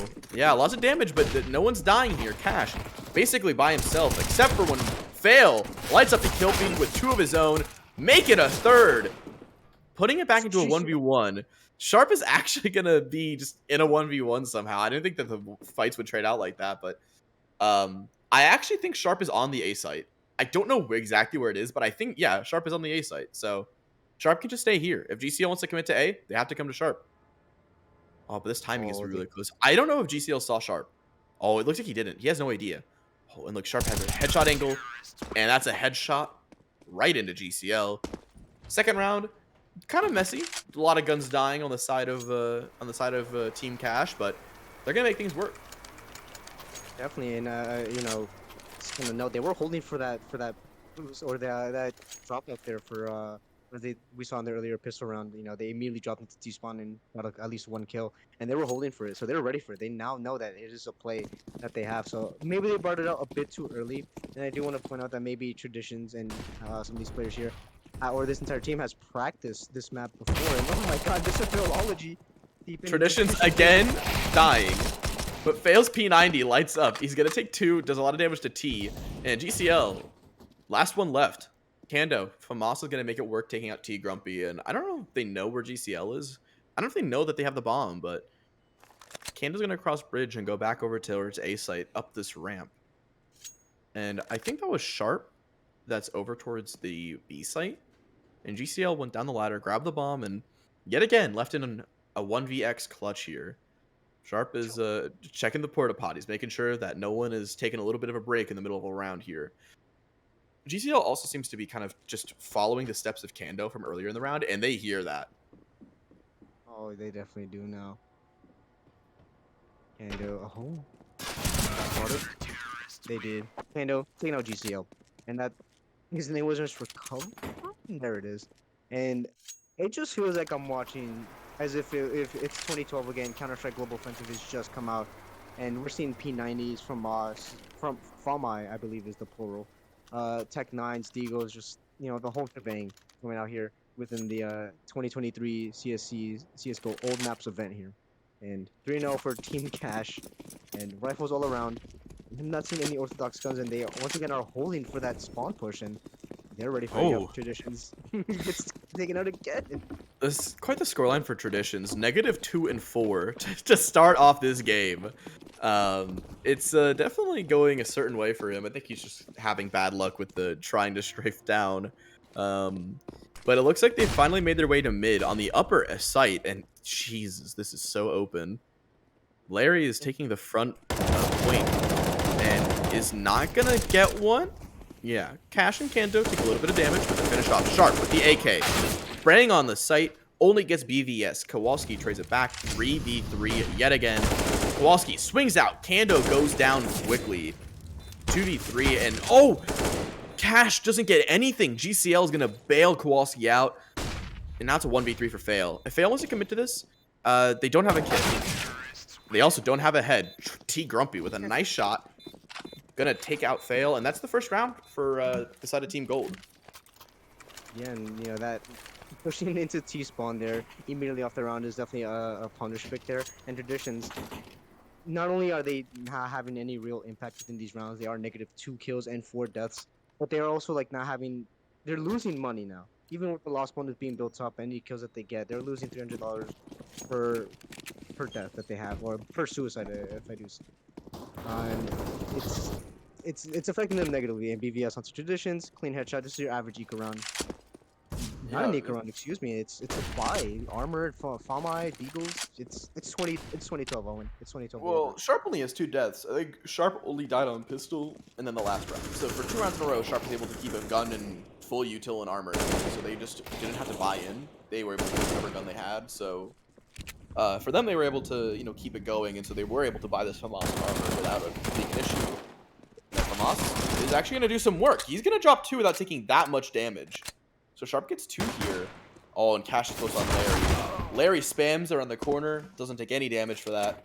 And Sharp can go for this, or Sharp can save. Sharp definitely can go for this, and they are 2 players. Gets spotted on the jump here. The first spray is not there. And Yeah. that's another round picked up by the terrorists here. Yeah, bit of a tough spray for Sharp at the end there. But they're able to half buy or even force. I would be wary of a force here. If they're really confident in doing so, they could. But I think just going for pistol here is the right play. Traditions is still struggling. 16 Yep. ADR, -2 and 5. I am praying that I'm praying that Traditions is able to make it work. A little bit of banter with Kando, but man, I'm hoping Traditions is able to get at least 2 kills so they can go 0 and however many deaths they get. For his own sake. Horizon take. Surely that doesn't do well for the mental here. Excuse me, but they are holding for that, CT to T spawn jump again, and it's definitely gonna come to stab them in the back here. Uh, if they take any aggressive angles here, as we see Candle here pushing on ramp, and And oh, sharp out Sharp, to traditions. Sharp team kills traditions. I don't know if that was intentional or accidental. And Kando even dies. So it's like Larry and BBS are gonna go up this ramp. Larry's gonna get 2. Fail last alive. A lot of damage, but not quite dead yet. They still have a kit if they do try to go plant. In the molly, has to get out, and will. Um, this has been an interesting round, to say the least. Oh, he spots one. Flash It doesn't is hit him. definitely one of the rounds of all rounds, Team though. Grumpy's hunting. That's a headshot. That's 2. This is back into a 1v1. Low HP. He has the bomb. GCL has to clutch, and he will. Should Oh not have my been down into a god. 1v1, but GCL is able to close it regardless. Man, that is genuinely scary for the side of Team Gold. I actually thought that they were going to lose that. I believed in fail. I thought the Deagle was going to have it. 8 and 6, 153 ADR. Definitely, put some faith into this man here. And I am reading chat here that Traditions does have -2 kills. If you missed it earlier, he tried to go for a strafe jump to get into T spawn and Well, unfortunately missed. he And tried to do so that that's where those 2 things. rounds. And then last round he got team killed. So, well, we'll see what ends up happening come the next few rounds. Cash only good for 1. Kando last left on the site with a deagle. Kowalski tries to clear him, doesn't clear him correctly, and he gets 2. Close to a 3rd, and he will assist in it. T Grumpy goes down to Sharp, and that puts BBS 1v4 against a full buy. Kando jumping up on the box, getting confident as ever, gonna help Sharp finish off BVS, and that is a round win for. That is a really, really crazy round win for the side of Team Cash. I did not think that. I mean, Kowalski was pre-aimed. He cleared the corner. He knew Kando was gonna be there, but it didn't matter. I didn't think it was gonna happen. I mean, just great crosshair placement there by Kando and great reaction time. Being able to track the head, because it definitely was a wide swing. Kowalski swung fairly wide, and Kando was able to track that head and land a headshot. And so, no matter how hard you clear, you can't out clear an instant headshot. You have to be really fast on that trigger, and especially when it's an online tournament, in a free-to-play fun league, definitely. Oh my god. What is going on here? The double dump peek, and Sharp left to clean it up. He gets 2 back, keeps it into the 2v2 for the side of Team Cash.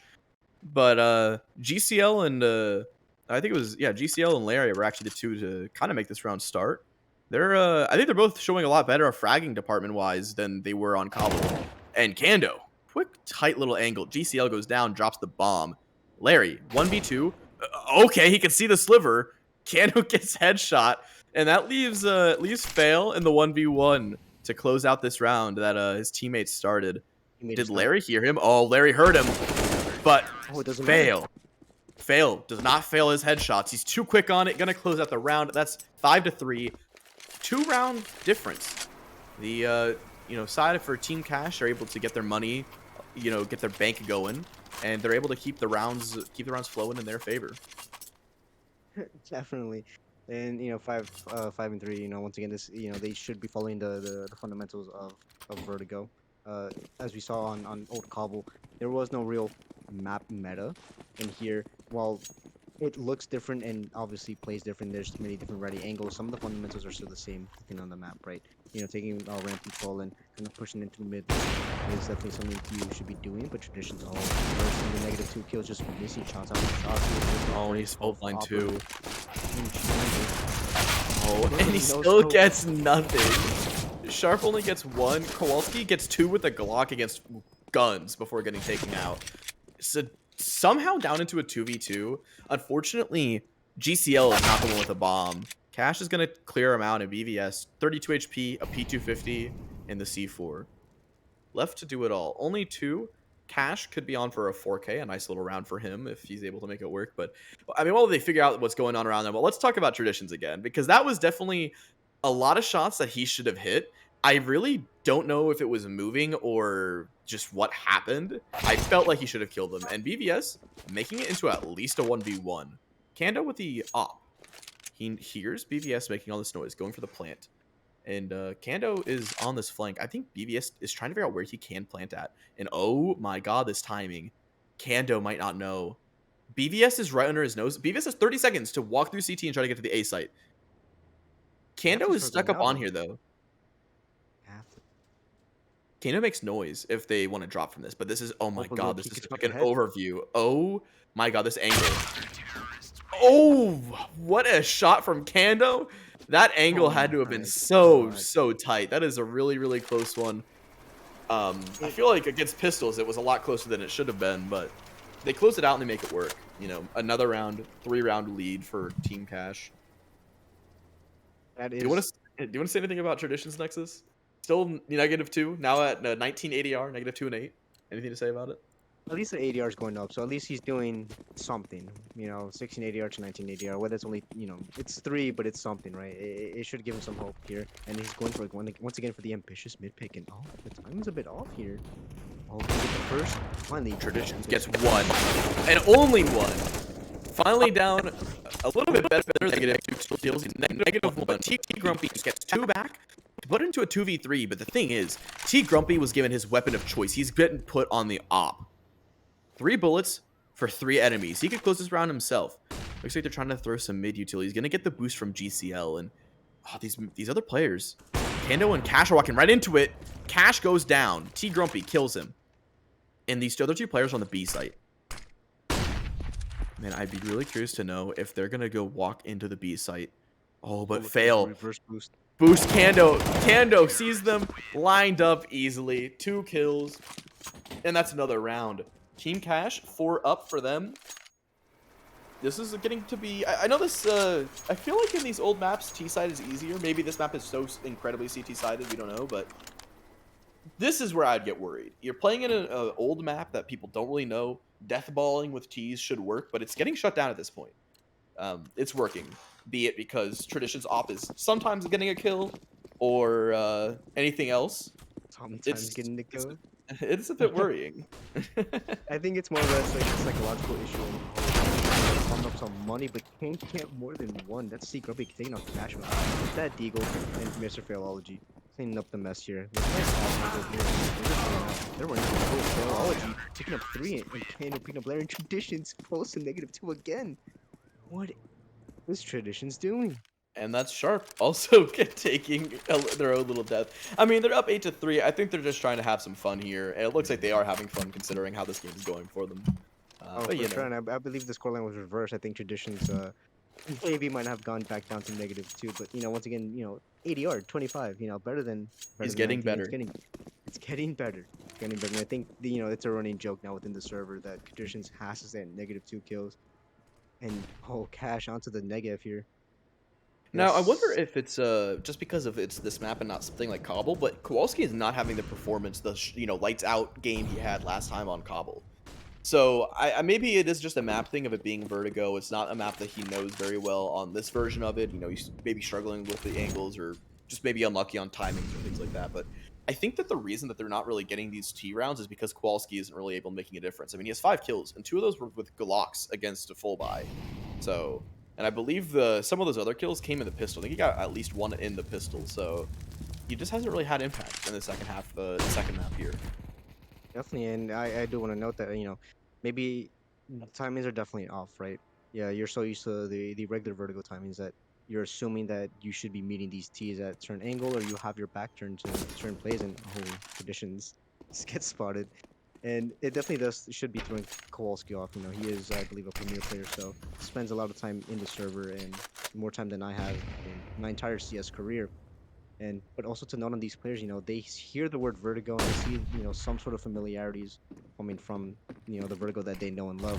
So maybe they're just playing a little bit better than Kowalski expected. And oh, Kando, his favorite position. Same spot. He's baiting the plant. Oh, but he can't kill T Grumpy, and BVS is trying to plant. He gets T, but oh, Kowalski, we were talking about him. He lights up the feed with 2, clears out the A site, and that should be a plant. Oh, but they're still struggling to find where they can plant at. BBS not getting the bomb down. They're just going to try to go over to the B site because they don't know where to plant. GCL runs straight through the smoke. Fail. He gets 1. They just need to stop this plant. And Fail gets more. Kowalski goes down. Traditions with a no-scope. Finally. He's getting more kills, and he gets the one that matters. He stops the bomb plant and finishes off the round. 9-3 here.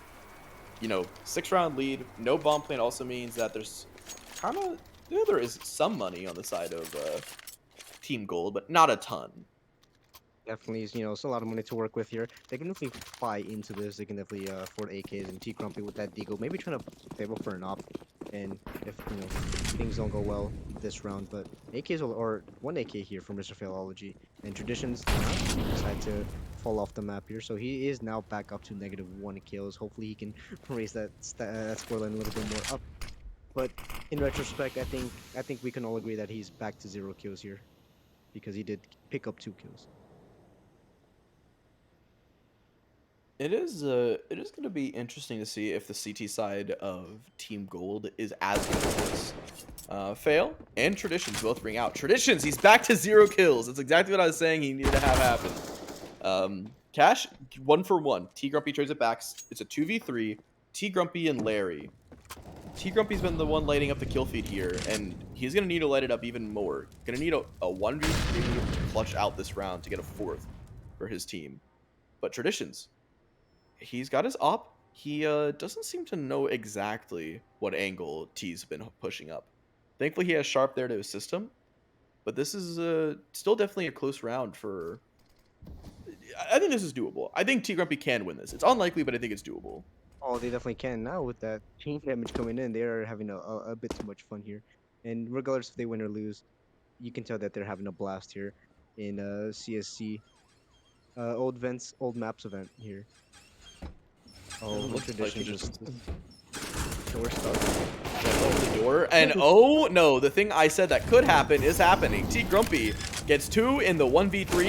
Kando! Oh, the crosshair was right on his head, but Kando pulls the trigger and takes out T Grumpy and gets another round. That one was stupidly close. It should not have been close, but it feels like these rounds are always coming down to them just having fun, wanting to mess around, and it Always very comes to quickly it just yeah, very quickly turns into a mess and somehow puts a clutch for both teams.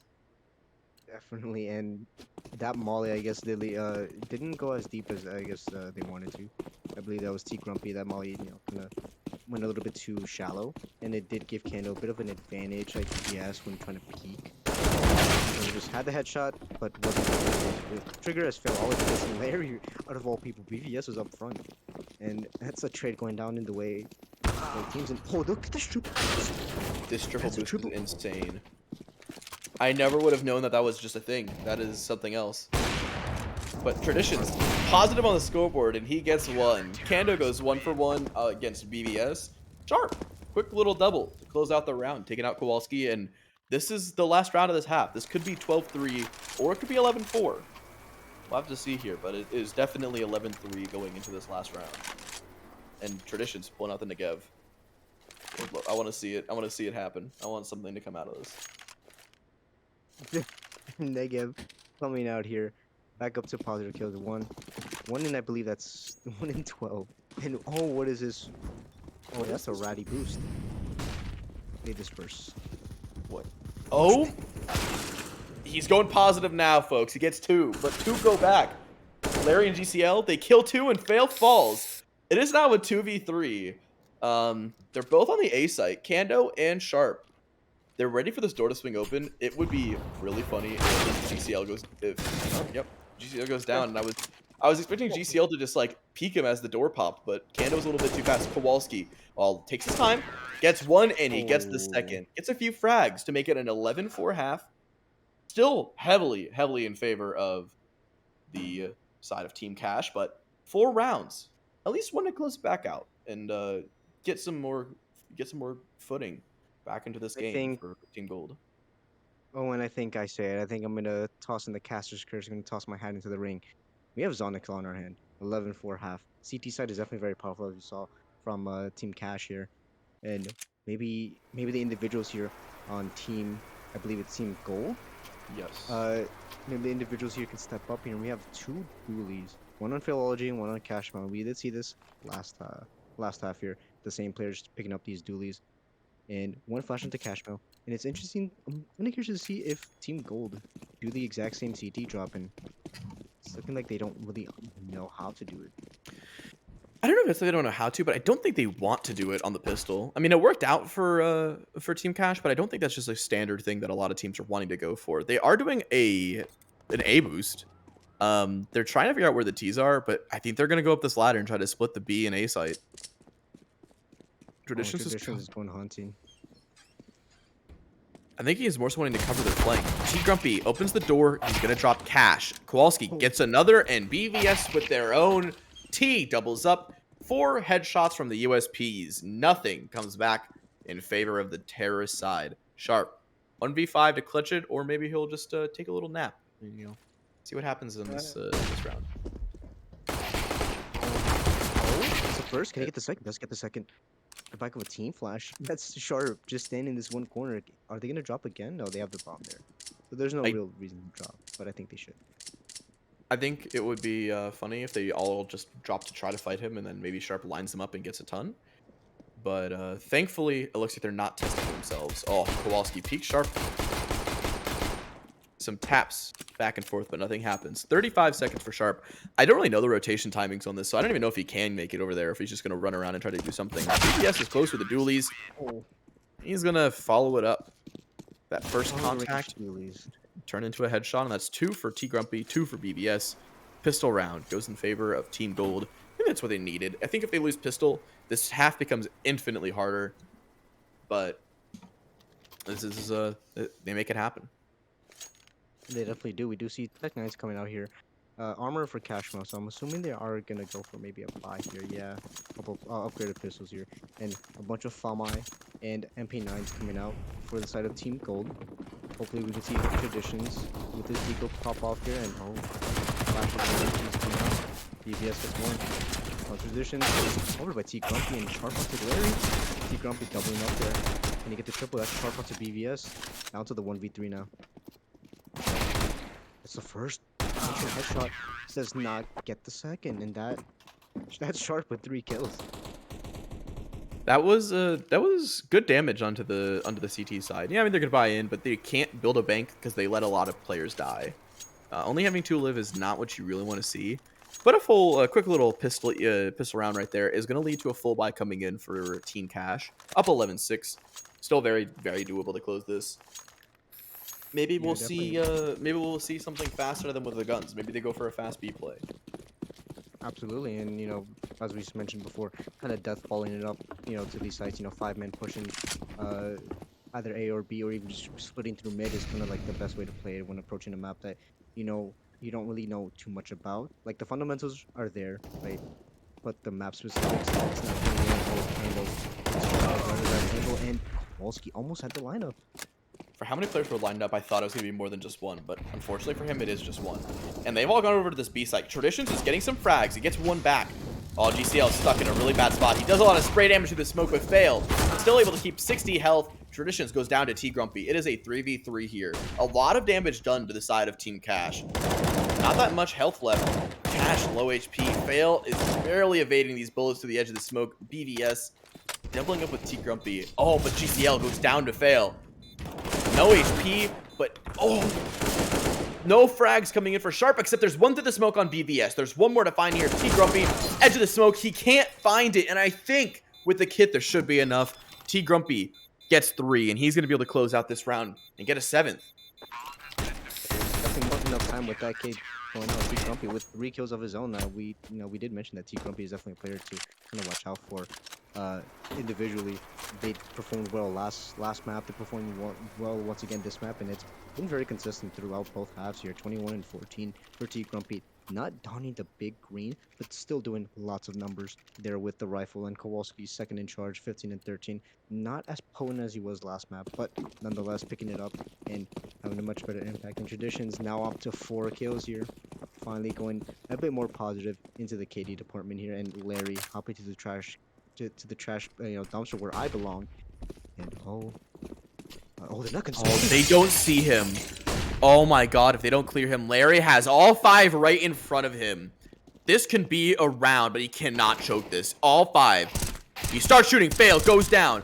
Oh, choke spray only gets the one. He lets everyone pass, but Sharp Oh man, thankfully his teammates are there to bail him out. Sharp gets it back against Larry, but the rest of his team all sing praises and take out the other team.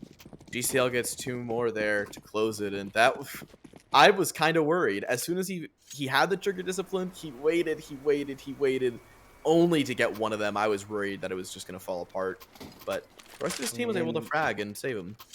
I think with Larry kind of being a distraction there, it gave his teammates the ability to kind of peek out from the site there. We did see a couple of players kind of swing out and they had their backs turned and everything. But I'm not gonna put all the blame there, shift all the blame onto Larry there. They were fairly spread out, and so not only could he not go for the spray transfer, he had to go for the taps and going for a couple of taps here and there. They're obviously going to be moving around, and you can't. It's hard to kind of track where they go, especially if they go behind walls and after you get one swing in the corner. It's a bit of a timing issue, not necessarily a skill issue. But the boost coming in, addition to back. And how did you get around that? There's no like wall there, I guess. Yeah, there's 2 frags coming back from each side. 3v3. Oh, a lot of damage on a Sharp, but Sharp doesn't go down. T Grumpy has to fight, fail. The Deagle wins over the M4. Another one goes against the side of Team Cash. Larry gets one on. Oh, that's an interesting kill. BES takes out Fail. So the last one alive is Kando. Full HP, M4, and Deagle in hand. Oh, the missed Deagle shots. He hit him last half, but he doesn't do it this time. BVS with a 3K in the round, gonna close it. And I said Azonix, and I think it might be happening. This is a comeback. There are 5 rounds now in a row for the side of Team Gold. Nothing has been shown yet from Team Cash. Team Cash, I was gonna commend them for having just great individual performances. We do know that Kando overall within the regular season is a very strong player. So is Sharp and Traditions. They're all very close friends. They all pug a lot together, and they're all very high level and high E level. And to see them, having a bit of fun, so not really trying too hard and just letting loose.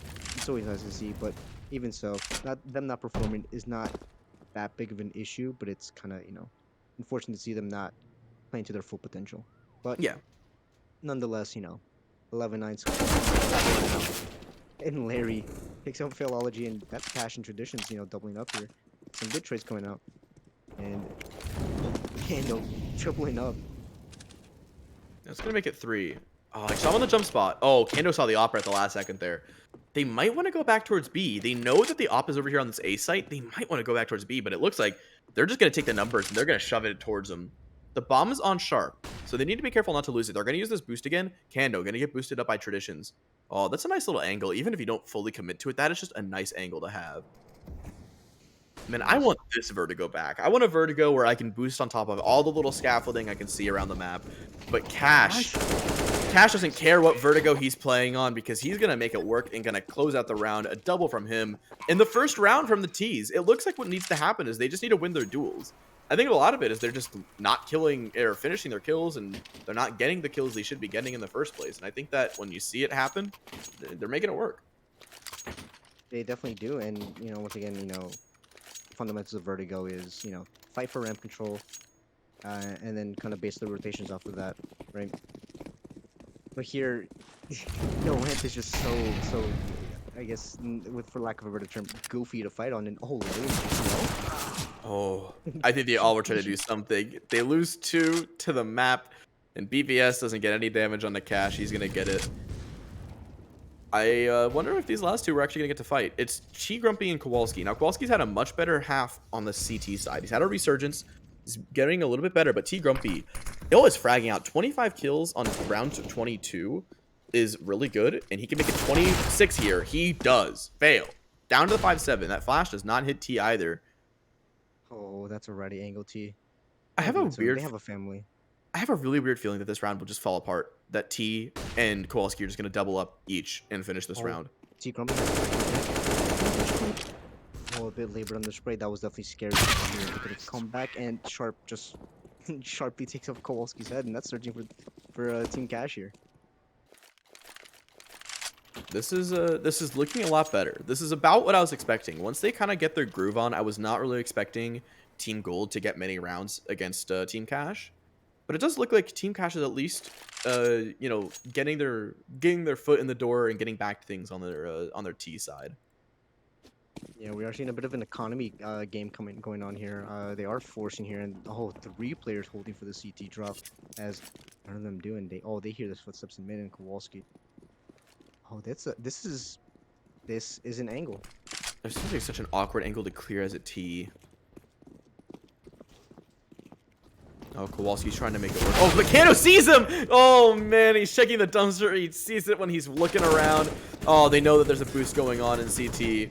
I don't think he gets spammed at all, but oh, man, that was close. Sorry, Kowalski, he almost had it, but Kando turns around at the last second. T Grumpy was actually low HP. He goes down to Cash, but it looks like Tradition's just going down to the map. And Cash is going to go down to BVS as well. Sharp is making some noise over on the other side of the map, taking out Larry. Oh, what a peek. Oh, but what a lineup for GCL. He gets one, and the second one has low HP. It's a little bit more than one bullet's worth of damage. 28 HP. Sharp is going to take his duel, and he takes it. The one bullet, he survives it with 5 HP, and he closes the round. A double from him, 14 up. Yeah, I mean GCL. At least on my screen, it looked like a headshot, right? Definitely, all you needed was maybe one body shot, but Sharp had just enough HP so that where they needed two body shots to be taken out, and that's fortunate for the terrorists here. An insane headshot there by Sharp. He needed to be pardon the pun, but he needed to be that sharper if he wanted to win that round. And oh, Oh, but the gun gets shot away by the MP9. It actually just goes into the blender. Sharp and Kando, they're making some noise. They get a lot of kills, and it's a 4v3 at this point. Fail's gonna find one of his own. Makes it a 4v2. Now, the thing is, there's only one player that really has a lot of HP, which is Sharp. Everyone else in the lobby is at least tagged a little bit. BVS and Larry are looking a little bit better than everybody else on Team Cash. So I wonder if these MP9s with this high HP can make some noise and can really turn this round their direction. One shot, oh, BVS finishes off a weak Traditions. Oh, he's trying to throw some mutual through the door.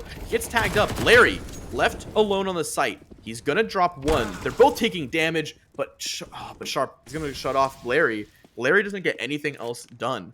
BVS with 12 HP. He has the AK. The bomb is going down. He can either go for this. He's gonna need at least a body shot onto Fail and a headshot onto Sharp. So it's not going to be easy. But if he does want to just save this AK, it's not a bad save going into the next round. Someone like Kowalski full bot in. So that would allow Kowalski to actually get a gun on this last gun round.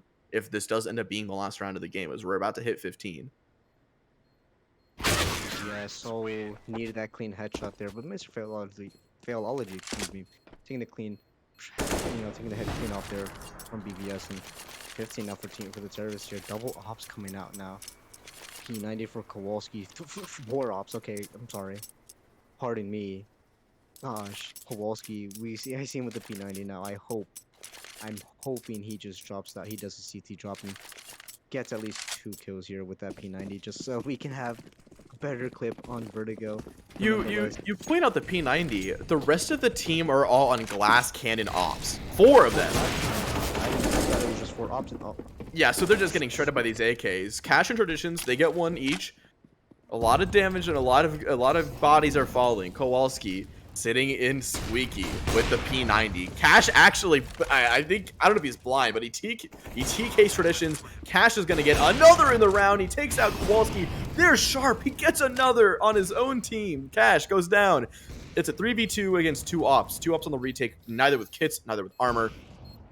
Gonna need some magic to happen. GCL just trying to get something. Larry does get one. GCL going to the smoke. Larry quick behind. Tries to get the shot. Oh no, he only legs him. He doesn't finish it. Oh, Fail has like a little rat angle between the sandbag. Can he not see him? There's no kit. He has no time regardless. The game is over. And Larry, he's gonna give it up. Yeah, and that's a game. We're gonna see a solid scoreline here. Team Cash is gonna take the win over, or sorry, I guess their full name. Team Cash rules everything around us, taking the win over Team Gold. A close fight towards the middle of the game there, but as soon as one T round came through, then that was game. So I think we're going to cut to a little bit of a break. I think we will be doing a third game if those teams want to be playing. If they do want to play their third game tonight, we will be doing that one, but we'll take a break and see what's up with them. So we will be back.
Welcome back. We are here with our third game of the night. Teams have just been decided. We're going to get started with knife round. We got, yet again, Cash rules everything around me, which has got Cash, Traditions, Mr. Failology, Sharp, and Kando. And then the other side of the coin, we got Elite Season 11 MVP and the boys with Crazy, Comrade Sniper, Katomi, Big Z, and Toldman. So some big I mean, names on the Elite Season 11 team. great team names overall too. Season 11 MVPs filled with premier players. So maybe they don't have that much confidence in themselves, and everyone coming in, not too much to kind of talk about here. Well, let's just kind of talking about how much I miss this map. I mean, I never really played much of Old Cash besides like 10 man, but it's I definitely one of the maps of all time. I used to like when I first started playing CS in like matchmaking in 2018, 2017 when I first got the game. Or actually 2016. It's like 2017 when I first started playing MM a lot. When I first started playing, I only ever played Dust 2. And then after that point, I got bored of playing only Dust 2, so then I started playing only Cash. And so for a long time, when I was playing matchmaking, I was only playing Cash. So this old Cash is very nostalgic for me. It's very exciting. Yeah, and I know when I first started playing Counter Strike back in 20 or early to late 2019 or late 2019. Um, yeah, the team that I used to have was very dominant on cash. We had a lot of set nice strats going on, a lot of, some nice defaults going on here. So it definitely is a bit nostalgic here. Or at least the one I played it was the newer cash. So I'm excited to see old cash. I know I played in a couple 10 mans and it's definitely a very fun map. Now this is a map that has been taken out of the map pool not fairly recently, 2018. So we are going to see some very basic protocols of the map, especially since all these players have been playing since for I want to say 2017, 2016. So they definitely know some of these nuances and these nice angles. And, yeah, we see here double, triple flash. I think coming up in the Oh, the oh my dualies. They god. ring out. Kando gets 3. Finally gets shut down by Katomi. A third and a fourth goes down to Katomi. I was just about to talk about the dualies, lighting things up, but Katomi's on for the ace clutch. He put it back into a 1v1. Traditions was on the ace site, rotating over. He just got here late. And no Oh, kit. he hears this. Oh, man. But Katomi, I don't know. I think Katomi's got this. The confidence has got to be running through them. They spot each other. Traditions getting closer. Katomi trying to make things a little bit weird. Trading shots back and forth. A lot of damage onto Traditions. That P250 is hitting hard. Oh, in one bullet would have finished it, but not quite this time. Traditions bails his team out. That was way too close.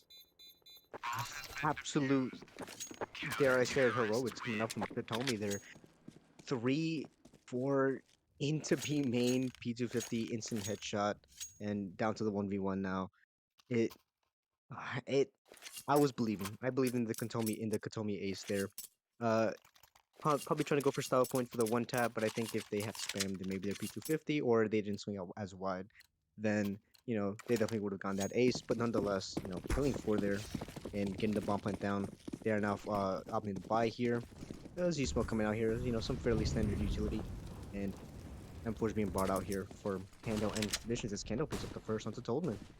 Yeah, Kendo took a lot of damage because he got knifed in spawn, but he still gets 1. So, able to make it work.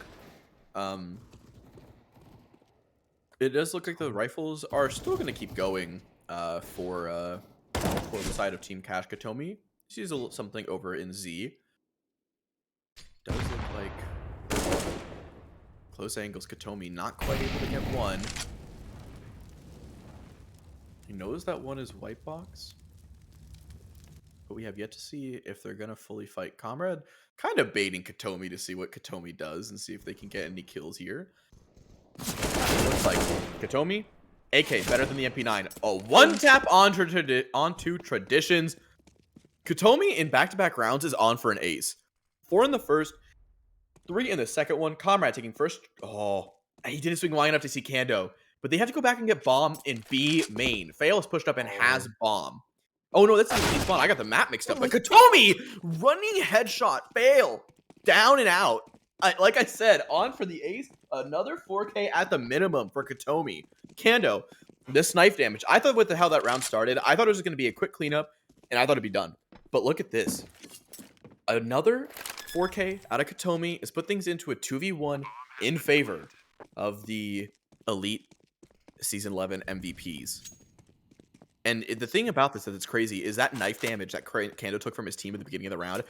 I honestly think it will take effect here. I think it's going to be the difference Oh, maker. Katomi. Katomi can face the smoke only. Oh, Kando goes heaven actually, so they're not even going to meet. But Kando's got to be careful because Katomi is right beneath him. Kando cannot get out of this safely. Has to drop. And Comrade, he's going to steal the ace from Katomi, but is able to keep himself alive. And Kando goes down. That knife damage from Sharp bites him in the back, and he dies for it.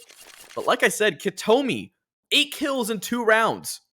441 ADR. Who would have thought that that would be what we'd be looking at here on round 3? Oh my, I mean, I can't even speak here. I mean, that really does beg the question, though. Should Comrade Sniper have, let himself get killed there in order to give Katomi that clip, or does he play it safe and go for that, that one kill? I think if you play it as long as Katomi and Comrade Sniper, you kind of get for aces. Yeah, they're nice to have, but sometimes there's more important things to playing CS:GO than an ace. And oh, Cash. Not able Cannot to get the get it kill on done. Comrade. Toltman That's on the totally. PP Bison is going to be able to get one, but goes down. I saw Katomi has 2 kills. I think Katomi got their first non-headshot in this round.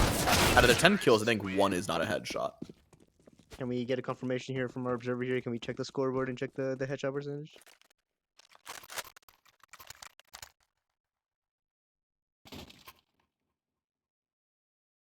Maybe we will. Maybe we will in a bit. But it's still funny to see that Crazy and Big Z have 0 kills, and Katomi is at 10. That is something else, to be honest. I mean, sometimes you just gotta give the kills over. Katomi. I mean, they had no chance to get the frags. Katomi was just ripping heads off and getting the rounds in the palm of his hands. They had no ability to get those kills. But a Nico around here, Crazy picking it up now. Oh,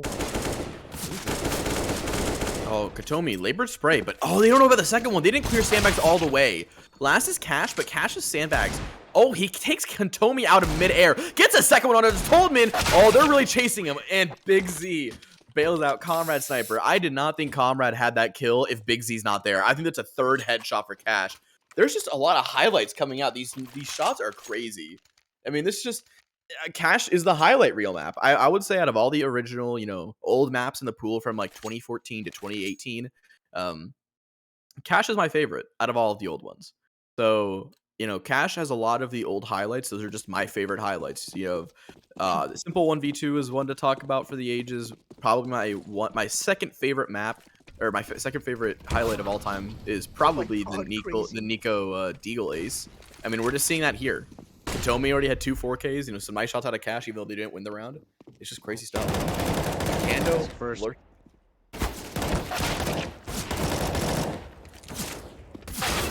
Oh no. Kando should not get more there. Big Z's trades it. He keeps it in line, but Comrade is still by vent. He hasn't broken it. I don't think that Sharp knows, and Sharp turned into a blunt edge. Taken out by Comrade, and Comrade's going to double up from checkers, taking out Fail on site. Traditions. Feels like this whole game has been Traditions running around trying to retake. It looks like Definitely has. they're going to decide to go through vents after grabbing an AK. And it is a 1v2. Up onto Big Z. Half HP onto Comrade Sniper. There's definitely doable. Oh, but Big Z. Did he hear it? Oh, I don't think he did. Traditions now gets spotted and gets tagged.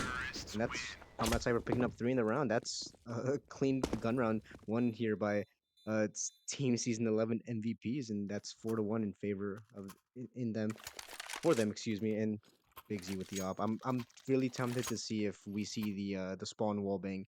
If not, if we at least if we don't see it once this map, I think I'm gonna cry.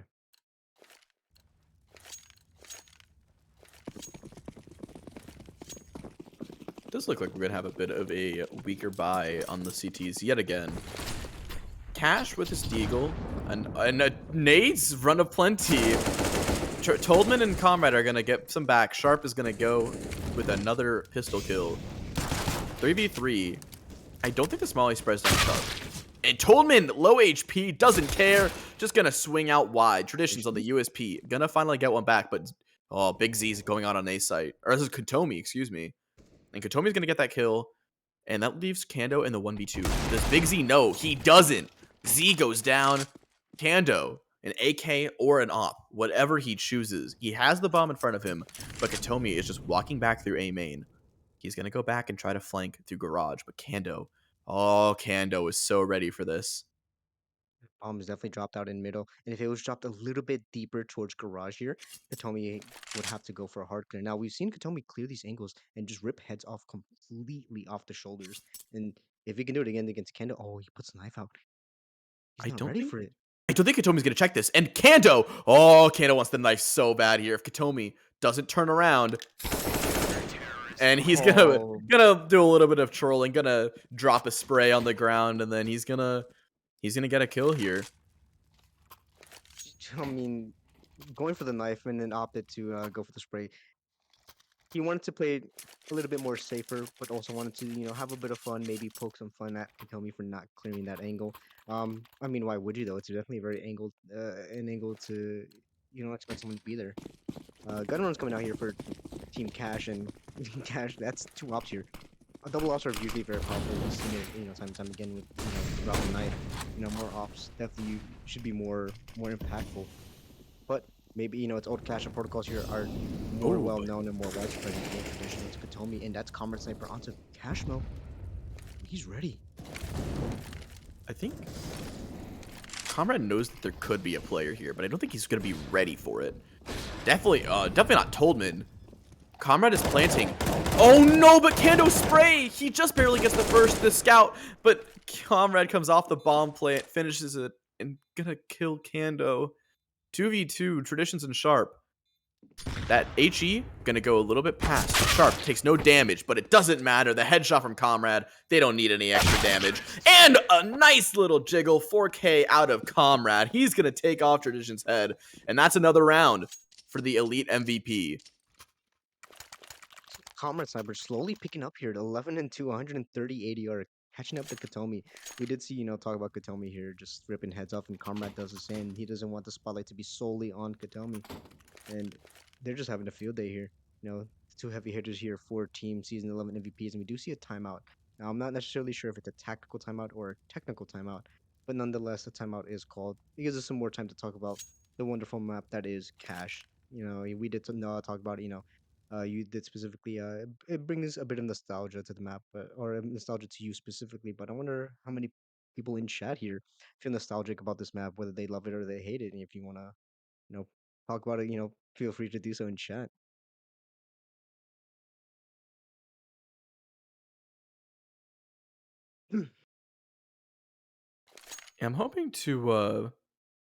I'm hoping to be able to see some more plays out of the CTs here because I think there's a lot of cool things you can do. You can do some aggressive boosts towards vent on either B side or in mid if you want to get to sandbags and boost on top of those to fight towards vent and mid.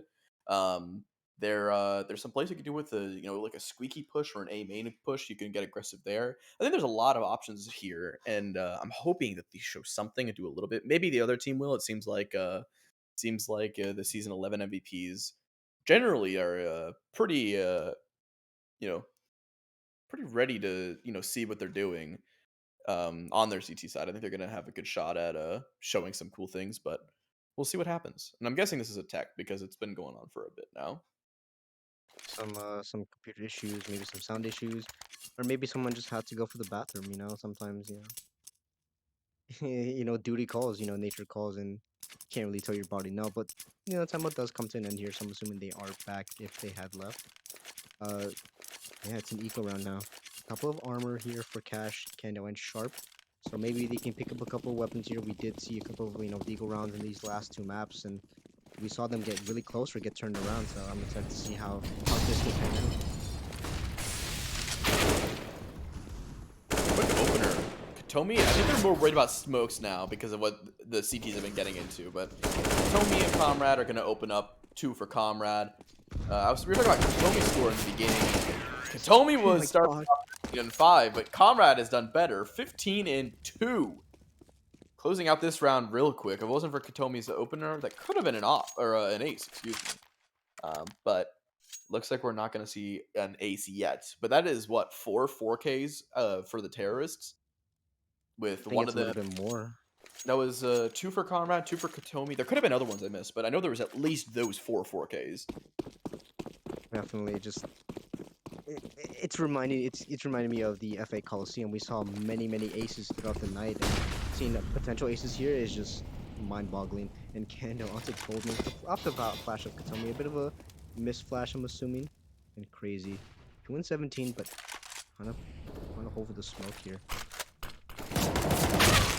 Oh, Ooh, not quite the spray he was hoping for. Fail. Goes down to Comrade Sniper, but leaves him tagged up.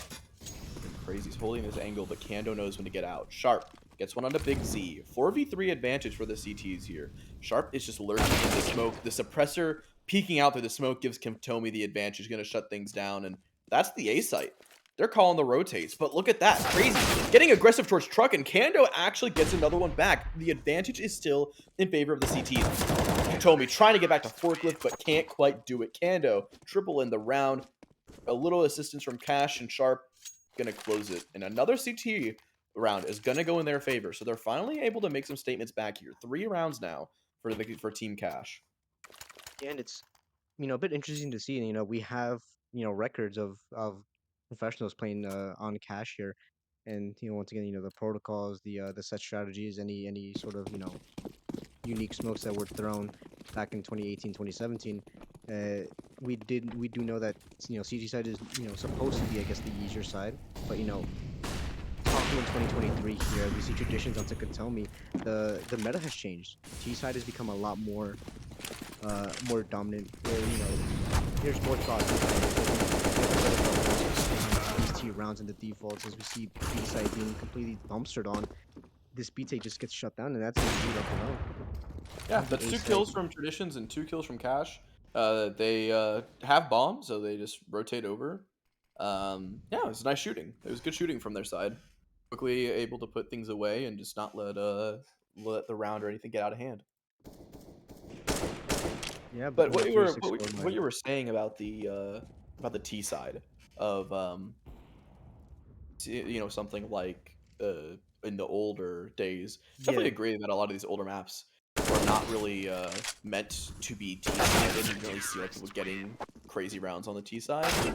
Um, so it is. I do currently like the new meta. It is fun seeing seeing T side really be more chaotic and a little bit and actually win a lot more. I think it's a lot more interesting to watch them sort of just have these crazy execs that work in their favor. And it's not like but it's not always a crazy exec. Sometimes you just win a duel, or sometimes you just double up, you flash through brackets or something on Inferno, and you just take A. You kill the arch player, you kill the short player, and the only other players on the library, they get smoked off Moto, and then you have the site. And even though it's not a crazy exit, sometimes you see the kind of shooting from different T side teams. It's always fun. Speaking of this T side, a fast Glock play today, but only 2, and those 2 both died to headshots from Sharp. That's the bomb down on site. Crazy is indeed AFK in spawn. Katomi gets one back on the Traditions, takes him out. But Cash is oh, not going to let that continue on. Going to take out Katomi, Comrade, and Squeak. I believe Fail is boosted in Highway, but I don't think they're ready. Crazy comes out of spawn finally. Gonna try to go get this bomb. The B-Hop's gonna help him. Cash is gonna chase him though. Sharp should be holding this angle. He is. Katomi, or Comrade, excuse me, gets out on site. He gets one. He has an AK. Oh, it does a little bit of damage, but he can't turn into anything more. 3 alive for Team Cash, and they're gonna win the round. Gonna get a 5th back. They're almost tied this game up. 1 round difference here. and I know we talked about it. This map is supposed to, I guess, feel CT sided. Talking about the whole how T side meta has changed, with more thought process behind taking these rounds and the defaults behind them, and the crazy execs not necessarily being needed, but are there if as like a fallback plan. and they're trying to finally starting to hit their stride, winning these aim leads that they shouldn't be able to win. They're able to pull combat sniper out of bitches, and they're pushing past that mid smoke into the That's meat just grinder. that's just 4 dead. Yeah, Tradition's got 1 on B, make it a second to close it, but 3, I think it was probably trying to be a B split, and it just got shut down. Cash got a nice spray, getting 2. Fail was in there to chip in with her own. It was just I think this is what Cash is supposed to be looking like. 3 players, being able to, these CTs winning their duels and able to take these fights. It looks and feels like this is what the side of Cash is supposed to look like. It's supposed to be CT sided. Most definitely. It is supposed to be CT sided, and especially if they're just running past this mid smoke here.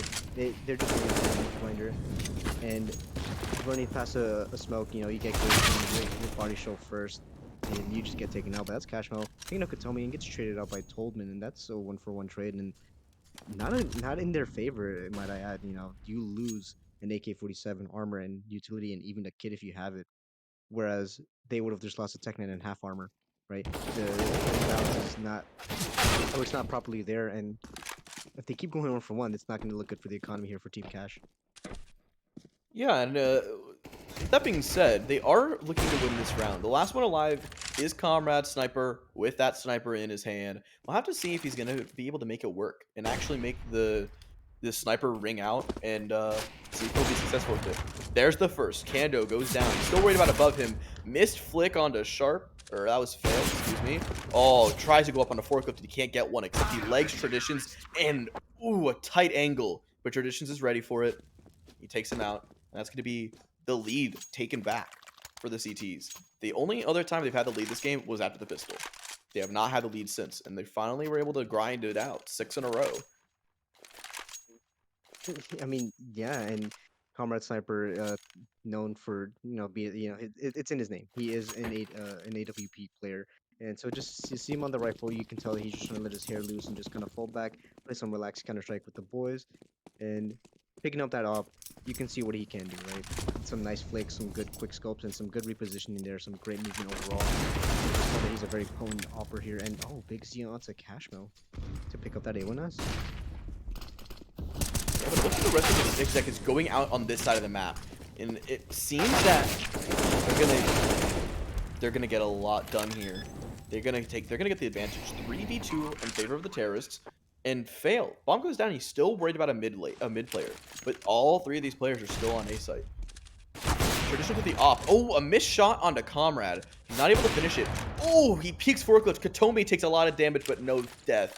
That HE is not going to reach him, but Comrade gets taken out from Highway by Fail. Katomi's a main. Oh, and Fail just walks right into him. Traditions. Oh, getting baited out by that jiggle. Katomi out to forklift. He's not ready to peek him up top. He's not ready for this at all. Tolman just needs to hold his breath and basically play the bomb. But Katomi, they're not even swinging. Oh, dude. Throw a little bit of shots, but nothing happens. The bomb is going to explode. Katomi should be dead. They're not. They're going to live, and that's going to be the T round to equalize it. Going to make it 7-7. That was a quick exit, and that was a good play from the terror side. They were able to win out their duels, trade out efficiently, and keep 2 alive even, so their money isn't going to be horrible. 100%. And I think this is one of the closest scorelines we had this entire night here. It was always 11-4. I think we had two 11-4s back to back on Vertigo and Old Cobble here. And to see a 7-7 scoreline just before the half ends is kind of relieving to see. These teams have, they went through the ringer, or I believe it's, you said round robin. Each team plays each other once. So, you know, the best of the best. I think, did both teams go undefeated yet? Or I know that Cash's team had won their first 2, but I have no idea about the elite MVP team. Well, nonetheless, with the way they're playing now, I mean, it's hard to believe, who can really stop them, right? Besides Team Cash here, just with Katomi and Comrade Sniper, they've been playing like this all night, and how crazy would the other team have to be in order to stop both of them, at once? And if you can imagine Toldman and Crazy and Big Z putting up just better numbers than they are now, it it really goes to show just how powerful and how strong this team can be. Yeah, I think that it is kind of crazy when you look at the firepower on both sides.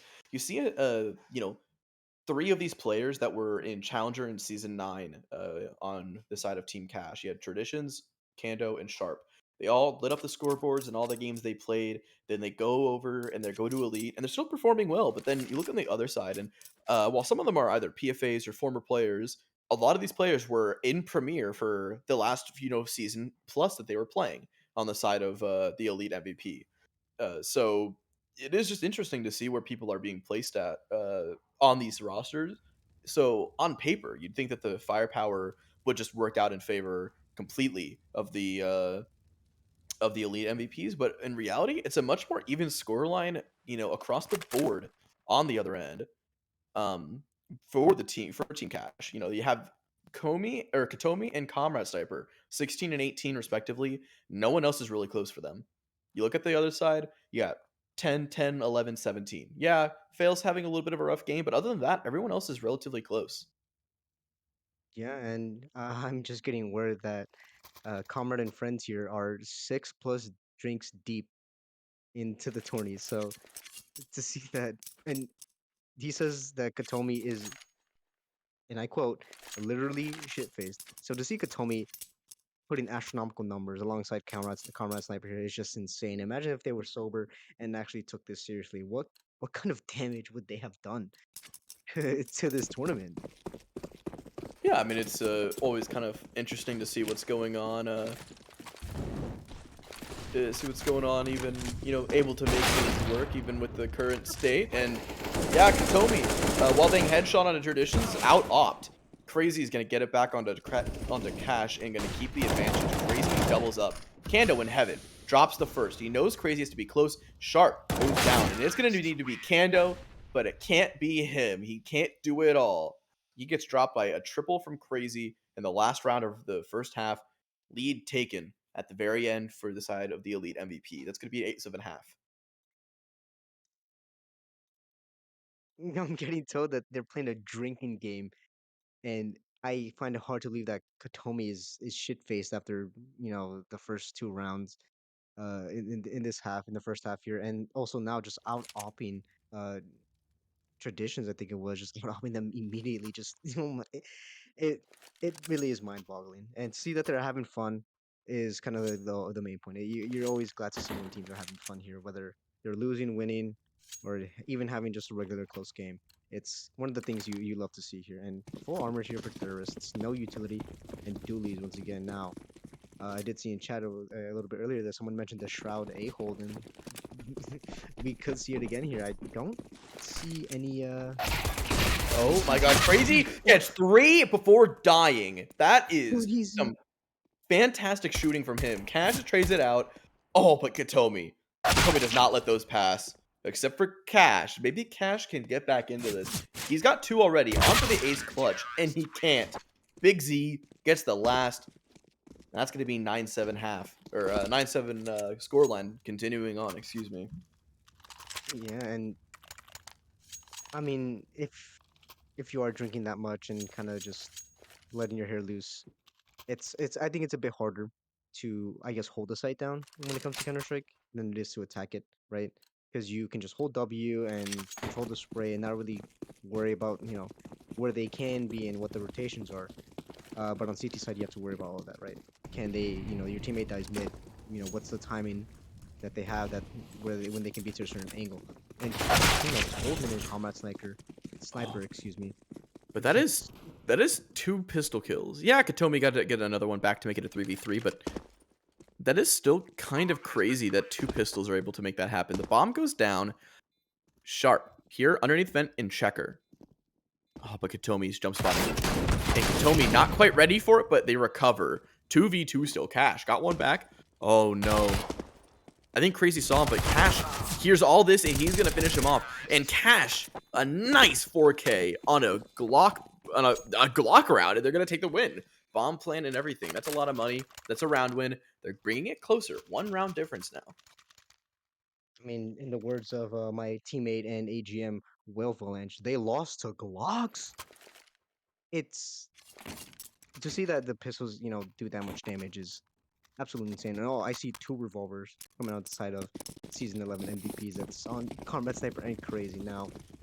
I do know a couple players who despise the revolver, and to see them pulling it out for the event, it's definitely something. I want to see some nice revolver action going on here. And Cashmill can barely tame the beast that is the A1S.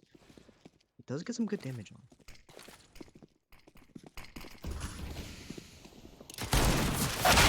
Oh, but the revolver, nothing gets done. Cash drops Big Z in mid. Katomi's last one left on this A site and gets taken out by Kando. A flurry of frags for the side of the terrorists, and Comrade Sniper with the revolver lets it ring. He gets one, and that's a gun given over to him. Toldman on the Deagle, but Comrade Sniper, he is opting to stay on this Deagle, or on this revolver. Oh, he doesn't get the kill. He gets the second one onto Sharp. He's got 20 bullets in the M4, but he dies, switching his weapons. Doesn't get anything else, and that's going to be another round win for the terrorists, equalizing the scoreline 9-9 here.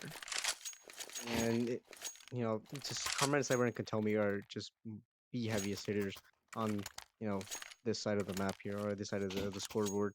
114, 121 ADR respectively, and the scoreline is very very close, 9-9, very tied up here. But I'm interested to see, can Team Cash just run away with this half? Will they imply the rule of just hold W and death ball it everywhere, or will they continue? Oh, no. That's a 5-7 that's just sticking out of full gun, and Katomi's going to recover the AK. Oh, and look at that. Big Z is just full sprinting through. And Cash dies to a USP. The double dink. Big Z gets one back. Sharp. Sharp is only sharp enough for one. This is still advantage in the CT's favor. Traditions is going to take out Big Z to make it a 2v2. They're evacuating the B site. Oh, no. The CTs have no idea the bomb was in spawn. There's a 2v1 on both sides of these map. Crazy. With the revolver alone on B. Toldman at least has an AK forklift. This is a really hard angle to clear if they're not ready for it, but they keep playing forklift. Every round it felt like an A player's been playing this for both halves so far. We have, and it's one of the more common angles to clear. And yeah, with that smoke coming out, it's solidified now. It is. That's a nice spray from Toldman. They didn't even get a chance to really look over at him, and they did a little bit of damage, but not quite enough. He's going to finish it off and taking the lead back. This is just trading round by round between the two teams. Toldman is going to get another, going to get that double to end the round on a pistol buy. And it's looking good for the side of the Elite MVP. They have money to work with for at least this round and probably the next. And then after that, it's open pastures if the T's can't do anything. And with the way the rounds are going out, they're not getting bomb plant down for Team Cash, so it is heavily favoring Team Season 11 MVP when it comes to the combo. If Big Z gets the first, does get the second, and that's kind of picking up. That's Kotomi. 2 clean headshots. Sharp. Holding down this ace. The 1v4 and gets completely taken out. That's they find around here. Yeah, that's a nice little spray down for both Big Z and for Katomi. Katomi up to 24 frags, 131 ADR. Big Z kind of getting their share of the frags in this game. Well, it's interesting to see how we saw someone like Kando, who had a pretty decent game on Vertigo, being able to continue on to this next map. And Traditions, much better time than they were having on Vertigo. 14 kills and 12 deaths. They're going positive. They haven't gotten TK'd, nor have they killed themselves trying to do the drop. So better for them. Starting off with a bit of an open default, seems like a 2-1-2, quickly into more mid presence. And it's crazy in the garage with them. I don't think they realize how pushed up he is. Katomi actually takes out the match. Oh, but crazy. Too slow. Kando is somehow ready for it. Takes him out. It's a 3v4 for the T's. They're going to grab the bomb, and they're going to lean towards... It looks like they want to lean towards mid still. They're not really giving up this map control. The only one here is Katomi. Katomi's at half HP, but that was the case before. Toldman get quickly on the flank through B. And that leaves Kando in a bad spot. Oh, but the crosshair placement is disgusting. Right on the head, 2v3, but Kando, 30 HP. It's looking like it's going to be a tough one to close. Fail. Bit of a rough game, but if Fail's able to make something happen here, this game could change right here, right now. they wouldn't be able to break the CTs, but this would be a nice round win to get them closer if they are able to win this. 45 Big Z, seconds left on the time. well, Big Z was posted up in A main, but now he's out in the fallback here. Trying to get into a better angle here as Katomi is holding off for that mid rotate. There was no beep sound, so they definitely can still go B. And oh, They heard Z drop. they did. Oh, but that footstep in main. Big Z had to have heard that. Oh, but they're not holding. Kando goes down the low HP. Fail. 1v3, full HP. He gets the first on a Katomi. Highway player dead. It's Big Z and it's Fail on the site. 1v1. Fail with the rough spray. Big Z lives with 1 HP. He can't close it out. Oh man, what a tough loss for the T's there. I felt like they should not have really lost that first player to Big Z. And I feel like Fail even then should have course corrected and gotten the second one. I know we said he was having a bad game, but that really is just a tough loss right there. He did his best though. He, got the, try to do at least try to recover the round with the information that he had, and opted to go for an aggressive kill onto the player highway, and then go for the player's site because he wanted to clear out first. And, no point in swinging site without clearing highway. Either way, he would have, just been dead if he didn't clear highway. But they're now relegated down to pistols here. So, and they're going for the truck boost. Oh, Comrade Sniper fast through B. Oh, but he doesn't know about Sharp. Does he? And it looks like he does. I think Comrades wants to finish this game.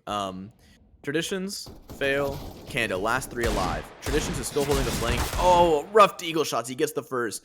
This is going to be an ace clutch. He can't get it done. Only gets the 1. A little bit of damage on the Toldman, but the round's over. Does not matter at this point. And Crazy yeah. doing his best Forsaken impression there, hovering around the new box there, trying to track his teammate through the box. And thankfully, no word.exe is in use here, or at least not to my knowledge, and I hope not. Cheating is very bad when it comes to Counter Strike. Please do not cheat. We do see double ups here for the counter terrorists, and pause coming in. So I'm assuming it's another tech pause, maybe another bathroom break.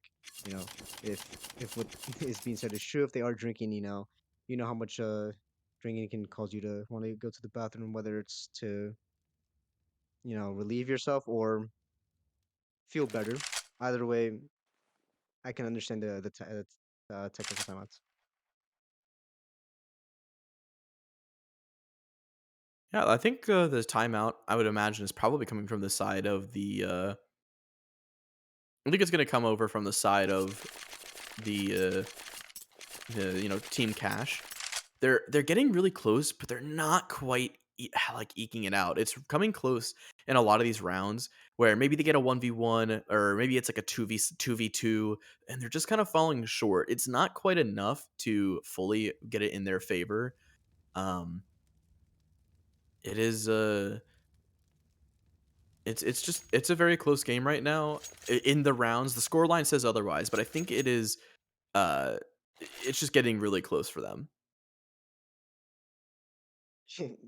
It is, and you did mention that they were trading rounds back and forth, and now we see that Team Season 11 MVPs are now trying to run away with it. Right, scoreline is 9-13, still somewhat close, but 3 runs away from winning this game is nothing to scoff at, and full buys all around. But this double up should probably be really impactful on Goldman. Oh, they're taking B main control here. This is an aggressive play from Tolman. Oh, Tolman, caught off. He split his attention between Sunroom and from main, and Kando's going to get it onto Tolman quickly. But Traditions is still progressing the smoke. Oh, and Comrade gets caught out. That's the first time all game it felt like he wasn't ready for it. Katomi here with the op. Double smoke towards tree. Being shut out. Oh, missed shot through the smoke. Crazy's going to get one back in mid before dying to Sharp. Sharp is going to take vent control, and he's way ahead of Big Z's rotation. This is a 2v4 for the side of the Elite MVP. This is the kind of round that they really needed to get if you're looking at this. If you're looking at the score line for Team Cash. Getting to 10 here, getting to double digits, we talked about it earlier. Round differential matters. So if you're able to get to 10, it's going to make the difference. Less and less. Oh, no! He only gets the right click. Oh, man, that would have been great if he could have gotten the backstab, but I think he waited too long. Big Z is going to be able to take one out, and Katomi actually loses the op. They have money for this round, but not having an op is going to cut their bank short real quick. Oh, it 100% will, and we did see that, these 1v1s did come to fruition, right? We saw, Team Season 11 MVPs winning out 1v1s, 2v1s, 2v2s even, and getting the players that low does put a lot of strain in the economy. So, yeah, they are, lowering their funds here a bit, and I do see Crazy accidentally bought up a UMP. So I believe that was a misbuy, or they were trying to do it for the funny. Either way, not looking too good. Oh, Katomi onto conditions there through the smoke, ready, pre-aimed, and had the timing down. And oh, combat sniper uses a playmaker position. This will be interesting to see if he can get anything done. Last time he was trying to play aggressive here, he got taken out. Fail. Oh, slow on the trigger pull. And Comrade is just full sprinting and following this up. Z has already gotten one. Comrade doubles up. He triples up, and he's going to close the round out. But we just talked about that was such an important round win, getting up to 10 and potentially having more impact on the bank of the season MVPs. But this is really not. It just went bad. It just turned really bad that round. And if you're looking at the side of the money, Kando and Fail both less than 3K, not enough to get armor and full guns. Fail's gonna have to opt for either a Deagle and some Mutil or a Mac 10 here. He goes for the Mac 10. It just looks like things are looking really, really close for them. And it is interesting to note that they are going for more standardized defaults, right? We saw on maps like, old Vertigo and I believe it was old Cobble, no real defaults were set, right? No map controls being taken at many different times or at the same time uh as soon as the round started. But here we are, a nice spread of defaults, right? One towards B main, a couple towards mid, and one towards A main, trying to make sure that they can't push in. So that's kind of, why these old maps are nice to have, or at least to see them play out. It's definitely you can definitely notice the subtle changes in meta and the way the game is played and how it's evolved throughout the years. Yeah, but I think it is kind of interesting where you say there's not a default. I feel like the T's have been defaulting the most on Cash. Well, yeah. So on Vertigo and old Cobble, you didn't really see much of a real default here, but Cash, yeah, Cash is it's here. But oh wait, Crazy with the op. Oh no. Oh, I'm getting 2014 flashbacks. One, There's the one. There's two, two. There's three. three. Oh, no. He goes down. It's Fail in the 1v3 to have to clutch. He gets boosted. Crazy does the unthinkable. He mimics Shroud. While a bomb plant is nice, it's nothing. It means absolutely nothing when you look at what Crazy did to them. Doing his best Shroud impression. Bigger weapon than what the legendary player did in that same spot, but that is still something to behold. I mean, how do you let Crazy get 3 kills there? It's an AWP. You hear it, you can tell where you get shot from, and you have to reload it after every shot. And to see that no one was there to quickly to trade besides the player A main is just like you hear them, and it it's crazy that Crazy got that part in the pun, but it's just it you don't expect it, right? And I oh, think we the got other, Flash. thing to look at it is he had 9 kills before that moment. He's been struggling today, this game. He has not broken double digits, even though his team is winning, and that was the moment for him to make the double digits. He's like Big Z wants to go for the mid, mid boost. He's not quite just making it, but that team flash. I think Comrade might even splashed himself there. Sharp and Kando are just turn this round into something else. And traditions. The last one left is Katomi on the B side with an op. They do have A. They just need to go up highway or go through A main and get the bomb planted. But this is looking promising to at least extend play for one more round. Katomi, missed shot. We've seen Katomi get close to acing. Maybe this is the one that they need. There's the first. Sharp goes down. He hears them in heaven. He knows. He knows that they're close. Oh no, Cash Oh drops man, right as he takes the shot back to Tree. And they're going to end it there. Not going to give him a second shot at getting an ace against them. he definitely had the chance, but kind of finish off my point there. The T's have been defaulting more, right? They're it's a map that at least I myself have played enough times to where I can kind of understand the details and the fundamentals of the map, and so surely these players who've been playing longer than I have should be able to set these defaults, and they have been. They've been playing it, super slowly, or not super slowly, but they've been playing it super, I guess, more up to date with the modern times, right? Holding for map control, making sure they don't get flanked on, even though they have been a couple of times, and it's just off the back of Comrade Sniper and Big Z kind of just using their knowledge to their advantage, and Crazy getting the short end of the stick here, opting to buy a revolver even though there was a 5-7 down. And on 15-11, they are one round away from winning, and it's Katomi missing the shot here, and Comrade Sniper again on the aggressive, trying to take map control and trying to get kills, and it's just not working out. Looks like these pistols are not quite doing much. There's one back. Cash dies to his Big Z, and Big Z actually gets the op back. And he's gonna play aggressively. I don't know if Traditions is ready for it. Oh, he is. It's just a leg, but 2 legs doesn't even matter if the second one is a headshot. It's done for Big Z. The only other person with a gun that was in this round was Katomi. Yet again, set up for a clutch. This time, less than an ace. It's just a 1v4. And I say just, but they've made it look like they can do it. And there's the first. That is an incredible shot from Katomi onto Kando. Now they could save this and potentially have a decent round next round or the round following once you get up to the 15-12, 15-13 score line.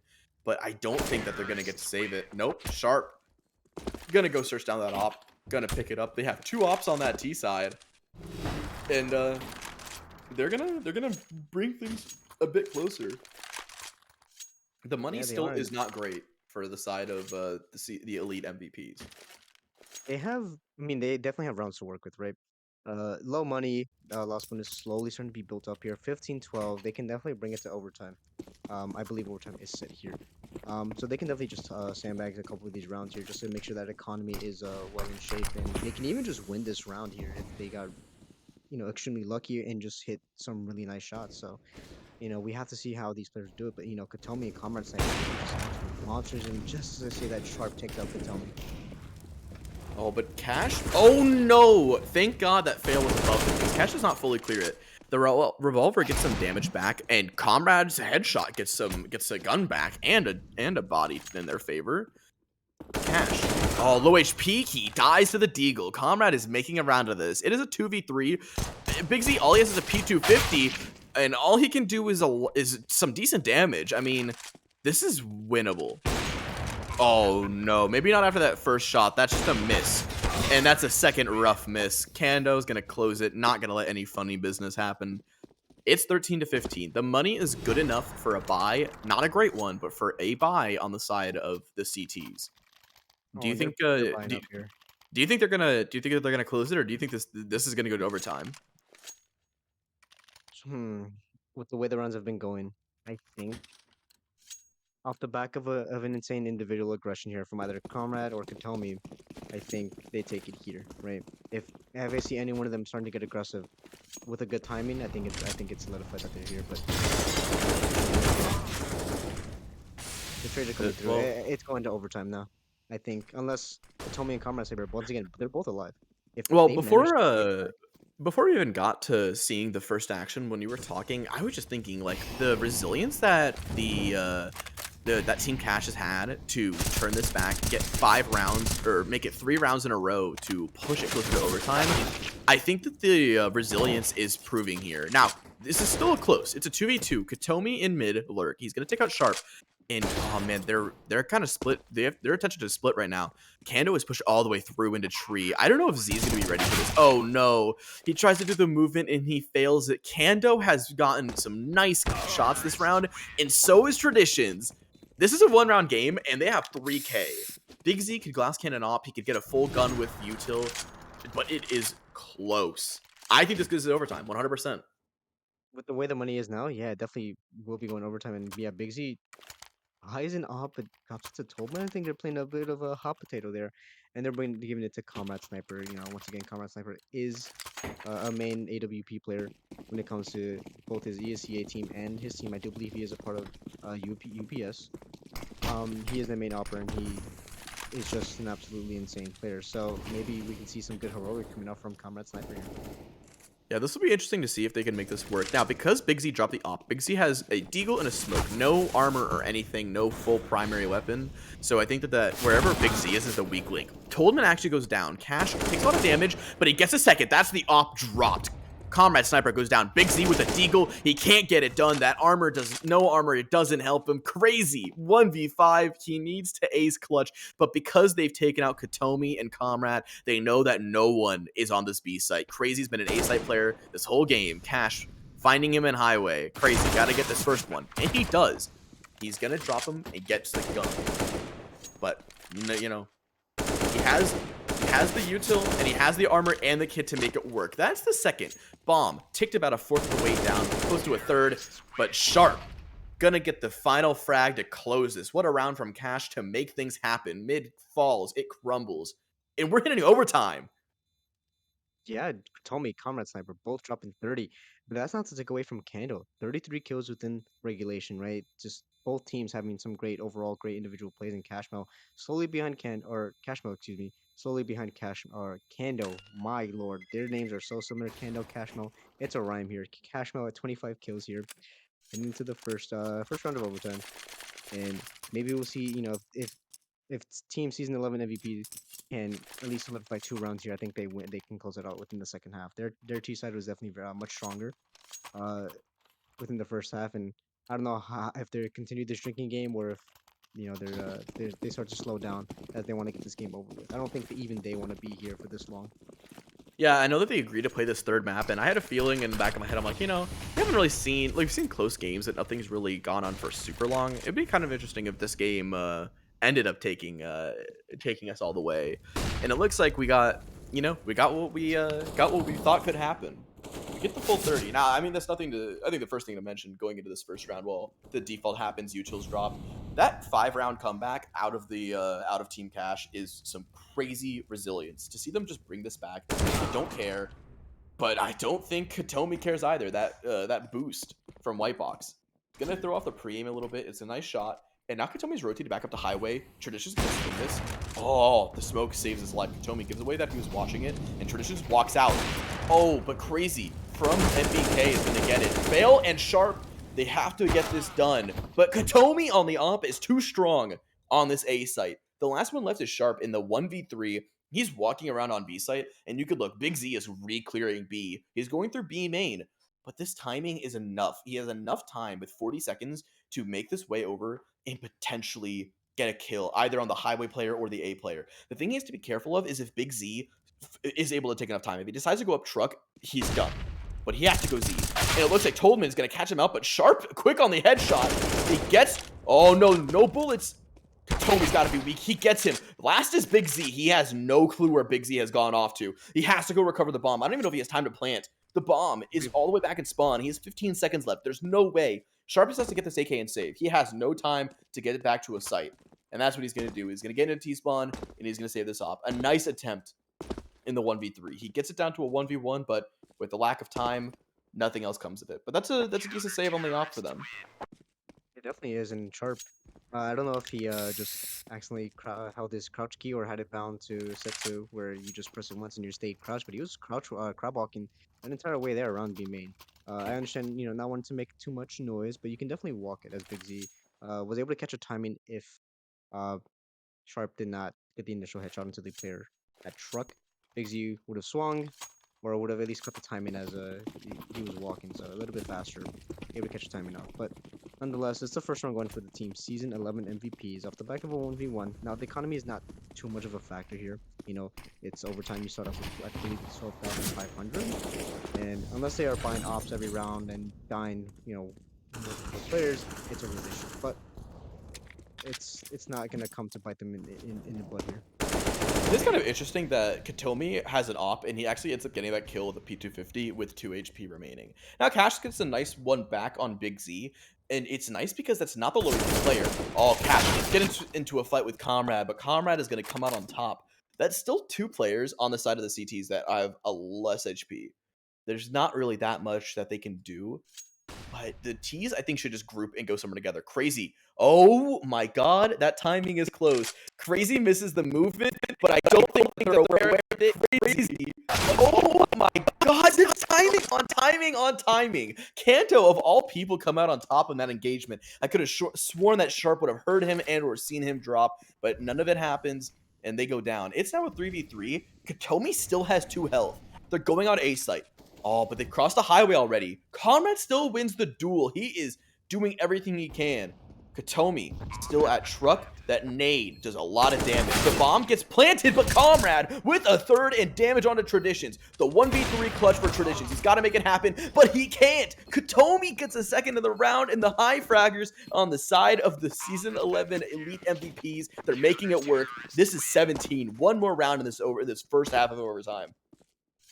I mean, I did say it. If they get these first two, it's looking likely that they will win out this entire game overall. Their T side was definitely very strong, but they're waking up here. Combat Sniper and Katomi, like I said, they're dropping 34 kills each, and they're not stopping. If they can keep this performance up and going on into the second half, it's a bit easier to, I guess, hard carry, or not necessarily hard carry, but carry on T side, as you don't have to constantly be rotating. And if they just bum rush all your players on one side of the map, you're playing retake, which is much harder to do. But on T side, you're the one getting site. You're the one that's supposed to get all the kills. And while it's hard to clear all the angles, if you can just overrun one site and have your players your star players open up the site that easily, I think it just goes to show that T side is just much stronger.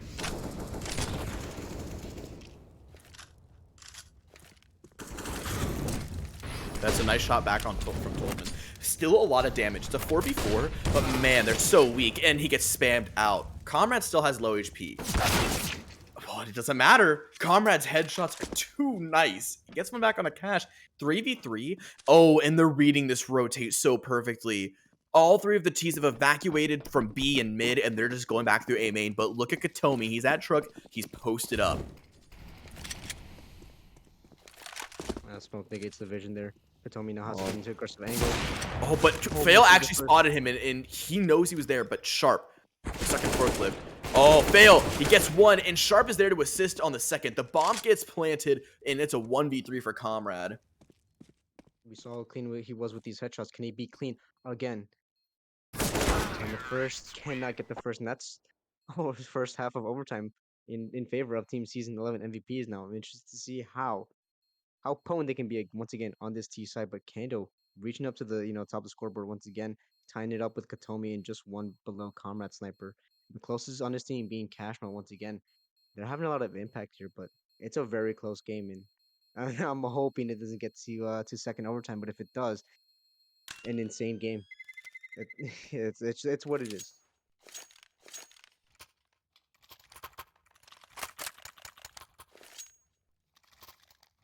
I think getting one back on that offense is going to be maybe enough to help them. Help Team Cash take the win here. It's going to be close. But I'm not sure I'm not sure if they're gonna be able to do it here. It's gonna be close, but I think that if they're able to get this first one, it might be enough to break the mental potentially. Well, they are Sharp, has a lot to do here. Getting bomb rush here, but I feel like that's coming up to the first, and that's no. The second. And that's a quick end. Fail gets one back, and the forklift player is low. He has an AG to drop towards forklift. This could spell the death of Katomi if he drops it. And running out mid, Traditions, whiff shots, Big Z, lots of damage. Fail takes out Toldman, but like I said, Big Z gets it back onto Traditions. Katomi is low HP at forklift, and he still gets the edge of the smoke and kills Fail. And Conrad is gonna finish off Cash. That's gonna be it. That's gonna be the end of that round, and it's gonna be close. We're going in to potentially the final round of this game. 18-16, the Elite MVP and the boys, they have taken the lead, and they have kept it the whole game. They've traded it back and forth in that second half, and they were finally able to make another lead after they lost in regulation to go to overtime. Things are close. If they keep bum rushing here and just kind of trading it out here, all five of them, it spells disaster for Team Cash, and that's Katomi taking out Traditions off the tag. That's the off or down. That's B-side completely fallen. They now have to play retail. That's just two entries. I mean, Comrade and Katomi both getting the two can openers for this team, both at 37 frags. Cash gets two back from B main, but Comrade is going to shut it down. It's 2v3 retake. Bomb is 1/4 of the way ticked. Sharp. Oh, miss spray. He's not able to get Comrade, but Comrade can't get him either. That's a molly onto Katomi. It's not gonna get him. Comrade and Katomi are both low, but Kando has to get the 1v3 to clutch it. Kando drops him. And he can't do much more than that. Toldman with the final headshot on the Kando. That's gonna close the game. 19 to 16. It's the first loss we've seen all night from the side of Cash, and it rules everything around us. But that's going to be another win for the side of Elite Season 11 MVP and the boys. I mean, they almost dropped 40, Owen. Comrade Sniper almost dropped 40. And the fact that they were able to drop 30 within regulation is just mind-boggling to me, seeing as how it's very late at night and it's a for fun league. So you can definitely tell that they're not, at least I assume they're not really fully tryharding here. Um, but yeah, just some insane games being played overall here. We saw some great maps, some unusual plays, and to end it off on a very familiar face is it's definitely nice to see. Yeah, I mean, it's a good way to see the end of the night. I think this is going to be our last game of the night. We're going to close it out here. Definitely a lot of fun, and it was a great time seeing what was happening, seeing some crazy plays, especially in this last game, such high level competition between these teams. I think we had a great night for the first maps event. I believe tomorrow we're going to finish off the group stage in the round robin, and either tomorrow night or Monday we're going to be having the grand finals for the old maps for CSGO event. I've been Owen, our awesome observer, has been roly poly poly. First time behind the chair all night. Tonight he's done a great job, so thank you to him. And yeah, my partner here is Nexus, and it's been a good night. And I hope everyone gets some nice rest. Yeah, I do want to say that we should you should follow us on Twitter at CS Confederation. Keep up with any memes, any events that are going to be going on. You can also follow us on TikTok, same handle at CS Confederation, to find some funny caster moments and even highlights plays throughout the regular season if you haven't been able to catch up on that. Um, and you can also see when the power rankings come out. I know there's some good content being pushed out. So be sure to follow those to stay in touch and yeah, have a good night, everyone.